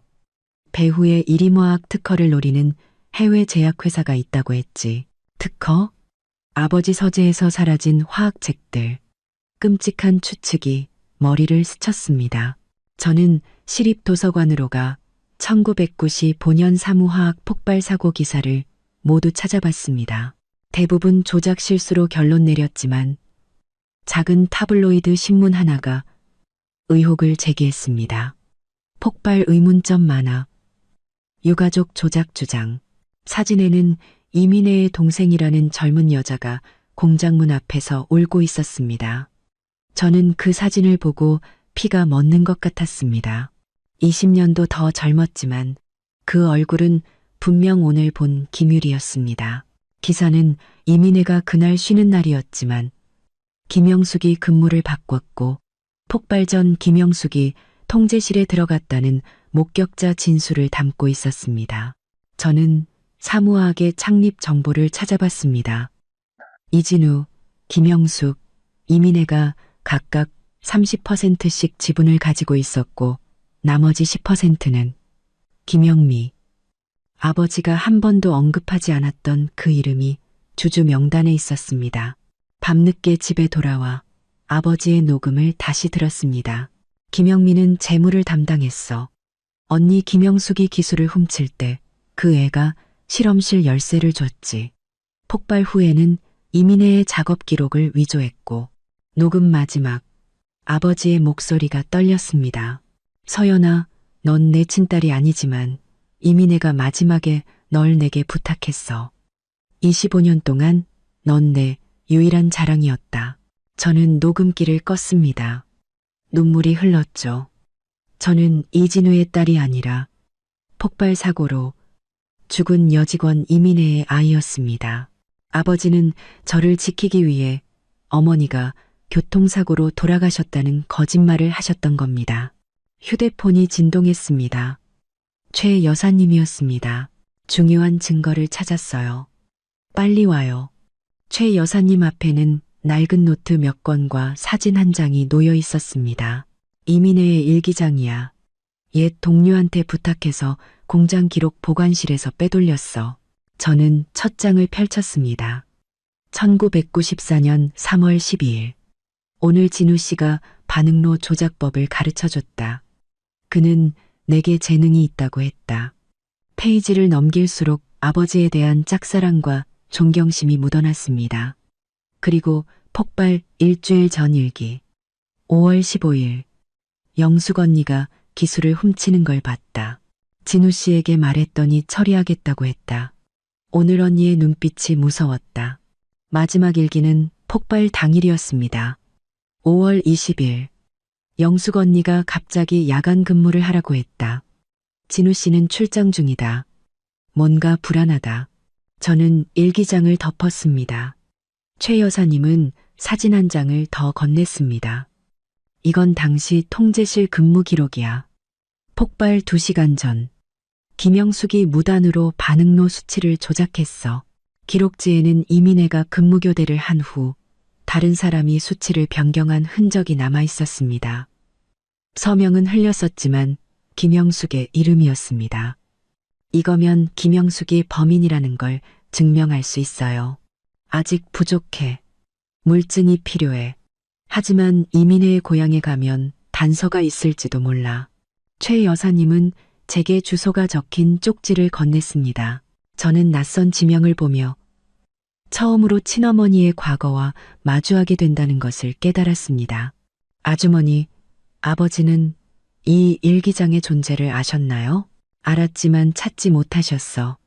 폭발 후에 김영미가 기록 보관실을 봉쇄하고 20년 넘게 숨겨뒀거든. 김영미, 오늘 이사회에서 그 여자를 만났어요. 최 여사님의 손에서 찻잔이 떨어졌습니다. 뭐라고? 그 여자가 돌아왔다고? 신진투자의 대표로요.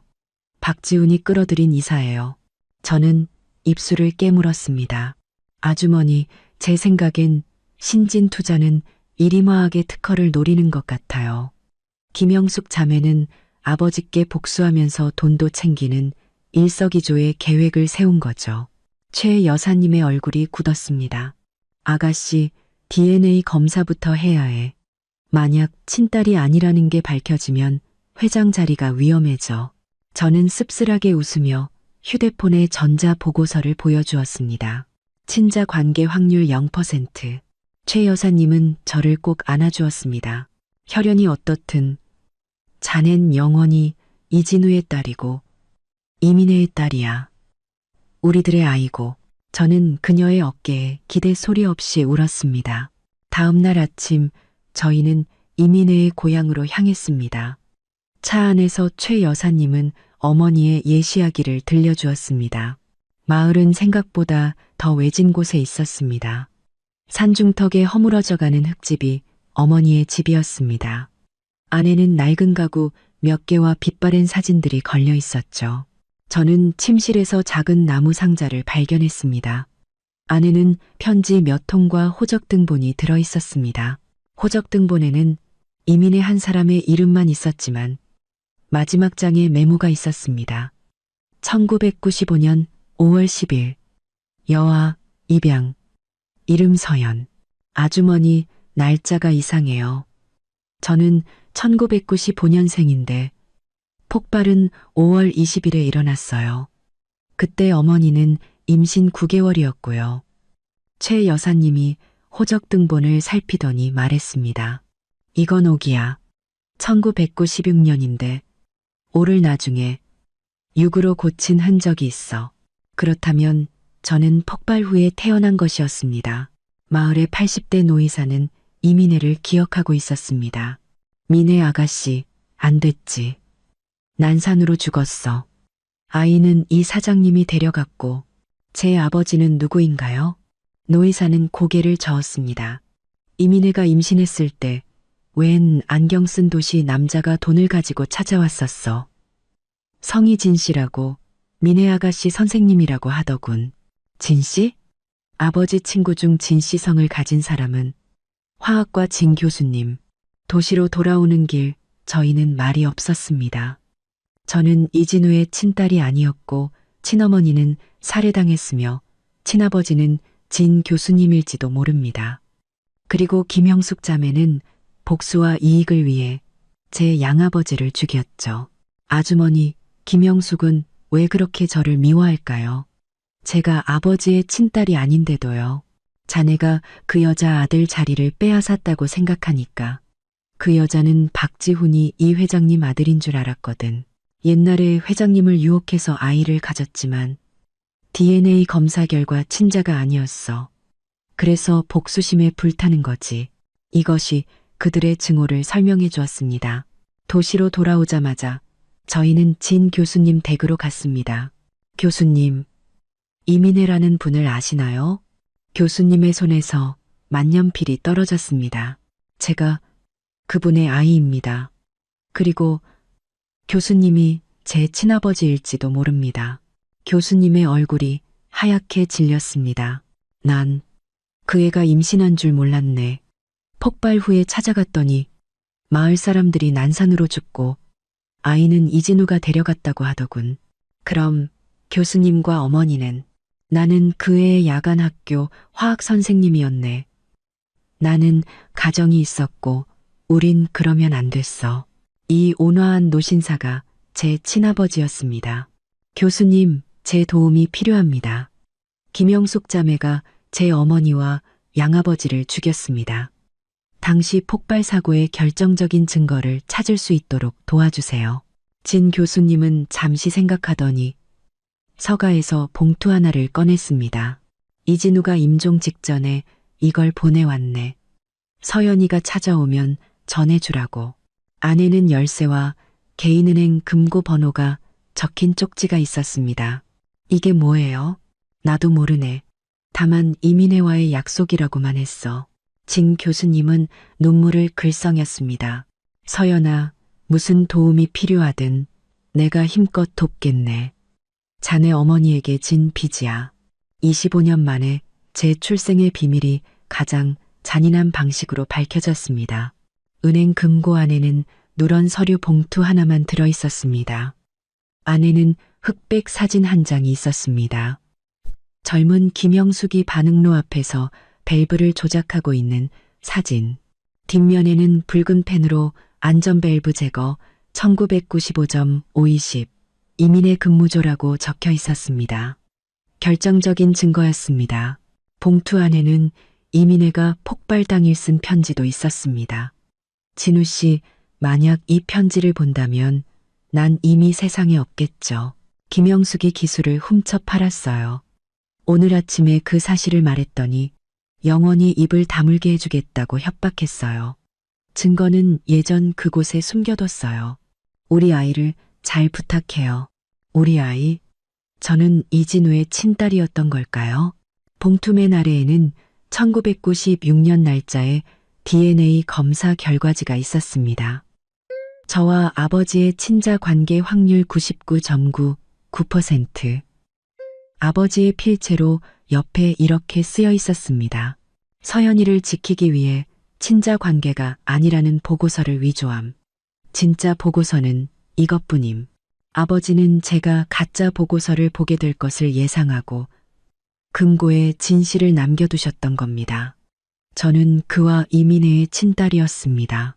그는 저를 지키기 위해 제가 입양되었다고 믿게 만드셨던 겁니다.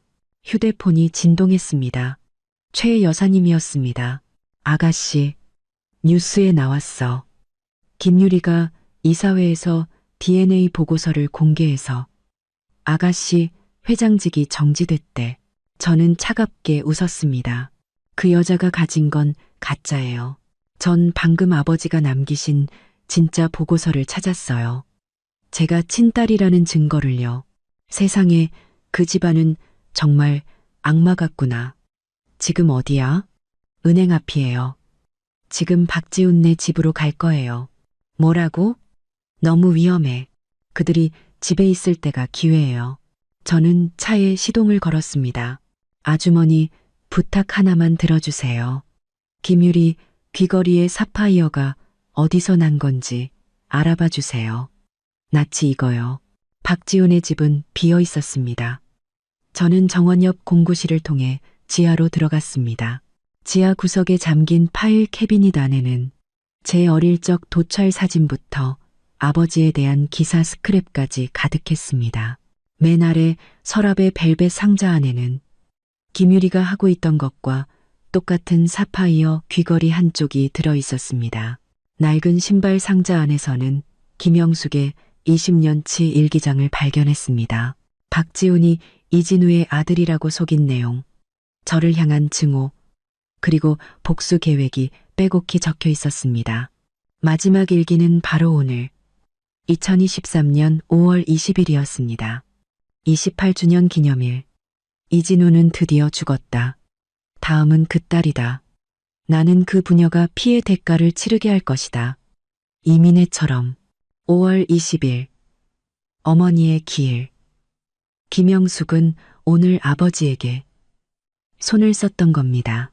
그때 위층에서 김영숙의 고함과 함께 박지훈의 목소리가 들려왔습니다. 그가 풀려났던 겁니다. 경찰이 증거 불충분으로 풀어줬어. 하지만 조심해야 해. 조심은 무슨, 난 28년을 기다렸어. 계획이 바뀌었어. 이서연이 진짜 DNA 보고서를 찾았대. 이모가 그러는데 이사회에서 그년을 복직시켰다더라. 그년이, 김영숙이 소리쳤습니다. DNA 따위 상관없어. 오늘 밤 최종 계획을 실행한다. 엄마, 진정해요. 한소민 그년이 배신했어.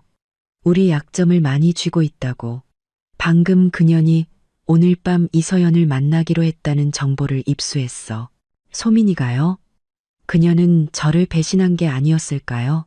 그럼 그년도 같이 처리하면 되지. 그 부모처럼 소민이 부모님도 사고로 돌아가신 게 아니었단 말인가요? 지금은 사람 죽일 때가 아니에요.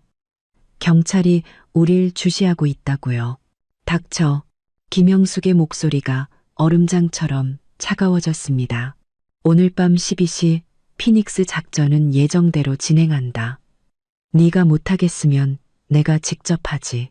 오늘 밤 이서연은 자기 회사가 지혜비의 피땀이 옛날 사무화학처럼 폭발 속에서 잿더미가 되는 걸 보게 될 거야. 그들은 이림화학 빌딩을 폭파할 계획이었습니다. 저는 그들이 떠난 후 간신히 몸을 일으켰습니다. 피닉스 작전. 오늘 밤 12시. 저는 자정 전에 그들을 막아야 했습니다. 그때 모르는 번호로 문자가 왔습니다. 서연아, 나 소민이야. 박지훈 모자의 범죄 증거를 가지고 있어. 오늘 밤 10시 예전 그곳에서 만나자. 꼭 와야 해. 예전 그곳, 대학 시절 우리가 자주 가던 버블티 가게였습니다. 이것은 함정일까요? 아니면 진짜 기회일까요? 저는 위험을 감수하기로 했습니다. 가게로 가는 길에 최 여사님에게 전화했습니다. 아주머니, 피닉스 작전에 대해 알아봐 주세요. 그들이 오늘 밤 이림화학 빌딩을 폭파하려 해요. 세상에, 바로 주 변호사님과 경찰에 알릴게. 참, 아가씨가 물어본 사파이어 귀걸이, 이민혜도 한 쌍 가지고 있었대. 어머니 유품인데 폭발 후에 사라졌다고 하더라. 그 귀걸이는 어머니의 것이었습니다. 가게 안에는 소민이가 아직 와 있지 않았습니다. 저는 가장 안쪽 자리에 앉았습니다. 9시 50분 소민이가 들어왔습니다. 그녀는 헬쑥해져 있었죠. 서연아, 그녀는 제 앞에 앉자마자 울음을 터뜨렸습니다. 미안해, 정말 미안해. 증거는? 제가 차갑게 묻자 그녀는 USB를 꺼냈습니다. 여기 박지훈이랑 마의사의 통화 녹음이 있어. 이 삼촌께 어떻게 약을 쓸지 의논하는 내용이야. 그리고 우리 부모님 교통사고의 진실도. 내 부모님? 사고가 아니었어. 2년 전 내가 박지훈의 횡령 사실을 알고 재무이사였던 아빠께 말씀드렸어. 일주일 뒤에 두 분 다 돌아가셨지. 소민이는 박지훈에게 협박당하고 있었던 겁니다. 서연아, 난 계속 증거를 모으고 있었어. 오늘 밤 박지훈이 큰일을 벌일 거야. 막아야 해. 이림화학 빌딩 폭파. 그녀의 눈이 커졌습니다. 어떻게? 피닉스 작전, 자정 12시. 빌딩 환풍구에 화학 약품을 설치했어. 열이 가해지면 폭발할 거야. 그때 소민이의 휴대폰이 울렸습니다. 박지훈이었습니다. 도망가자. 제가 그녀를 이끌고 밖으로 뛰쳐나갔습니다. 하지만 가게 문을 나서자마자 검은 세단이 우리를 향해 돌진했습니다. 저는 본능적으로 소민이를 밀쳤지만 제 자신은 피하지 못하고 차에 부딪혀 넘어졌습니다. 서연아, 도망가. 소민이는 골목 안으로 뛰어갔고 차는 그녀를 쫓아갔습니다. 멀리서 급정거 소리와 쿵하는 소리가 들렸습니다. 저는 비틀거리며 그쪽으로 달려갔습니다. 골목 모퉁이를 돌자 소민이가 피를 흘리며 쓰러져 있었습니다. 소민아, 정신 차려. USB, 비밀번호. 내 생일이야. 그 말을 끝으로 그녀는 눈을 감았습니다. 경찰과 구급차가 도착했습니다. 저는 소민이가 준 USB가 사라진 것을 깨달았습니다. 넘어졌을 때 떨어뜨린 게 분명했습니다. 모든 단서가 끊겼습니다. 그때 제 휴대폰이 울렸습니다. 이서연 씨, 형사팀 장반장입니다. 이림화학 환풍구에서 의심스러운 화학약품을 발견해 제거했습니다. 그리고 목격자에 따르면 박지훈과 김영숙이 화학공단에 나타났다고 합니다. 화학공단? 저는 벌떡 일어났습니다. 주 변호사님, 그들의 목표는 본사 빌딩이 아니라 공장이었어요. 그곳에는 가연성 물질이 훨씬 더 많았습니다. 주 변호사님은 경찰에 연락했지만 자정이 다 되어가고 있었습니다. 저는 왕 부장님에게 전화했습니다. 부장님, 당장 공장 전원을 다 차단하고 모두 대피시키세요. 박지훈이 공장을 폭파하려 해요. 뭐라고? 하지만 오늘 B 공장에서 신제품 시범 생산이 있는데 갑자기 전원을 내리면 그게 그들의 계획이에요. 신제품이 열을 받으면 폭발하도록 만든 거라고요. 이림화학 본사 상황실. B 공장 전원은 차단되었고 직원들은 대피 중이었습니다. 그때 B 공장 CCTV 화면에 박지훈이 나타났습니다. 그는 반응로 쪽으로 달려가다가 카메라를 보고 웃었습니다. 그리고 주머니에서 무언가를 꺼내 흔들었습니다. 소민이가 준 USB였습니다. 그가 수동으로 폭파시키려 해요. 제가 소리치는 순간 화면이 지지직거리며 꺼졌습니다. 비공장 폭발. 반복한다. 비공장 폭발. 무전기에서 다급한 목소리가 들려왔습니다. 다행히 인명피해는 없었습니다.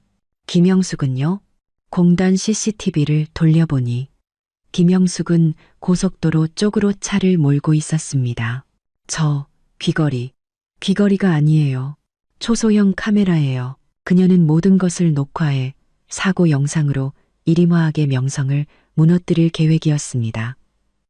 하지만 그녀는 이미 고속도로를 빠져나간 후였습니다. 새벽 2시 폭발 현장 보고서가 나왔습니다.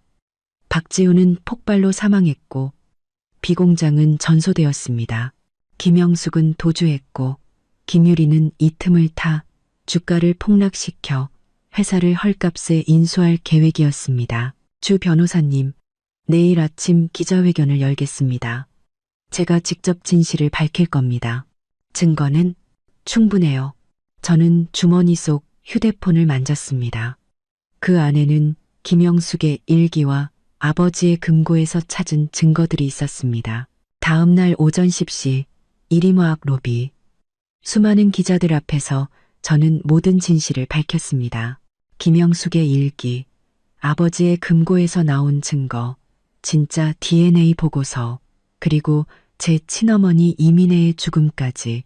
회견장 뒤편에는 김유리가 서 있었습니다. 제가 모든 발표를 마치고 갑자기 울먹이며 말했습니다. 그들이 제 부모님을 죽였지만 저는 그들을 용서하기로 했습니다. 증오는 또 다른 증오를 낳을 뿐이니까요. 모두가 놀랐습니다. 김유리조차도요. 저는 감정이 북받친 척하며 무대에서 내려왔습니다. 휴게실에서 저는 장성훈에게 전화를 걸었습니다. 그 여자 갔어? 갔어. 아주 급하게. 내 말대로 이서연은 너무 순진해서 김영숙이 가만두지 않을 것디라고 동료랑 일부러 떠들었더니 바로 움직이더라. 계속 따라가죠. 저는 김유리가 제 유약한 모습을 보고 김영숙에게 지금이 저를 처리할 절호의 기회라고 연락할 것을 알았습니다. 그리고 제 예상대로 며칠 뒤 열린 아버지 추모 만찬회에 김영숙이 나타날 것이라는 정보를 입수했습니다. 만찬회 당일 저는 일부러 만취한 척하며 모두가 보는 앞에서 비틀거렸습니다. 김유리는 더이한 표정을 감추지 못했죠. 회장님, 제가 모셔다 드릴게요. 아니에요. 사무실에서 좀 쉬었다가 기사가 데리러 올 거예요. 저는 비틀거리며 엘리베이터로 향했습니다. 엘리베이터 문이 닫히자마자 저는 정신을 차리고 주 변호사에게 전화했습니다. 그들이 사무실에서 저를 해치려 해요. 김유리가 김영숙을 데려올 겁니다. 경찰은 준비됐네. 하지만 자백을 받아내야 해. 저는 아버지 사무실에 불을 끄고 책상에 엎드려 잠든 척 했습니다. 잠시 후 문이 열리고 짙은 향수 냄새와 함께 김영숙이 들어왔습니다. 꼴 좀 봐. 그 어미의 그 딸이라더니 죽기 직전인 줄도 모르고. 김영숙은 제 머리채를 거칠게 잡아당겼습니다. 그리고 귓가에 속삭였죠. 내년 어미도 죽기 전에 이랬어. 뱃속의 아이만은 살려달라고 빌었지. 그녀는 주사기를 꺼내 들었습니다. 내 애비랑 똑같이 죽는 거야. 넌 과도한 슬픔에 자살한 게 되겠지. 완벽하지 않나? 바로 그때였습니다. 제가 눈을 뜨고 그녀의 손목을 낚아챘습니다. 그리고 경찰은 이걸 듣게 되겠지. 사무실 불이 켜지고 숨겨둔 스피커에서 방금 김영숙이 한 말이 흘러나왔습니다. 커튼 뒤에서 장 반장과 경찰들이 나타났습니다. 김영숙, 살인 및 살인교사 혐의로 체포한다. 김영숙은 발악하며 주사기를 제게 휘둘렀습니다. 제가 피하는 순간 탕 하는 소리와 함께 그녀의 손목에서 피가 터져 나왔습니다. 내년이 이긴 것 같아. 이건 시작일 뿐이야. 체포되어 끌려가면서도 그녀는 저를 향해 악담을 퍼부었습니다. 닥쳐, 언니. 김유리가 소리쳤습니다. 우린 졌어. 저는 아버지의 의자에 주저앉았습니다. 모든 것이 끝났습니다. 한 달 후 김영숙과 김유리는 각각 사형과 무기징역을 선고받았습니다. 한소민은 기적적으로 의식을 되찾았고 증인으로 나섰죠. 아버지와 어머니는 합장되었습니다. 묘비에는 이진우와 그의 사랑하는 아내 이민혜, 이곳에 잠들다 딸 이서연 세움이라고 적었습니다. 장례식에는 진 교수님도 오셨습니다. 저는 그와 아는 척하지 않았지만 편지를 전했습니다. 제게 생명을 주셔서 감사하다고. 저는 어머니의 유품이었던 사파이어 귀걸이를 하고 거울을 봤습니다. 사진 속 어머니와 똑같은 얼굴이었지만 눈빛은 더 단단해져 있었죠. 저는 어머니의 이름으로 이민의 화학안전재단을 설립했습니다. 그리고 법학대학원에 진학했습니다. 어느 날 어머니의 묘에서 장성훈을 다시 만났습니다. 그도 법학대학원에 진학했다고 했습니다. 서연아, 그가 처음으로 제 이름을 불렀습니다. 모든 게 끝나면 나랑 커피 한 잔 해줄래? 저는 어머니의 묘비를 보고 이 어두운 시간을 함께 헤쳐온 그를 보며 조용히 고개를 끄덕였습니다. 집으로 돌아오는 길, 차창 밖으로 익숙한 풍경이 스쳐 지나갔습니다. 휴대폰이 진동했습니다. 장성훈의 문자였습니다. 네, 어머니의 사촌 동생을 찾았어. 남쪽에서 교사로 일하고 있대. 어머니에 대해 더 알고 싶으면. 저는 답장했습니다. 고마워. 천천히 알아갈게. 어떤 이야기는 평생을 들여 알아갈 가치가 있으니까요. 평범하지만 소중한 앞으로의 모든 날들처럼.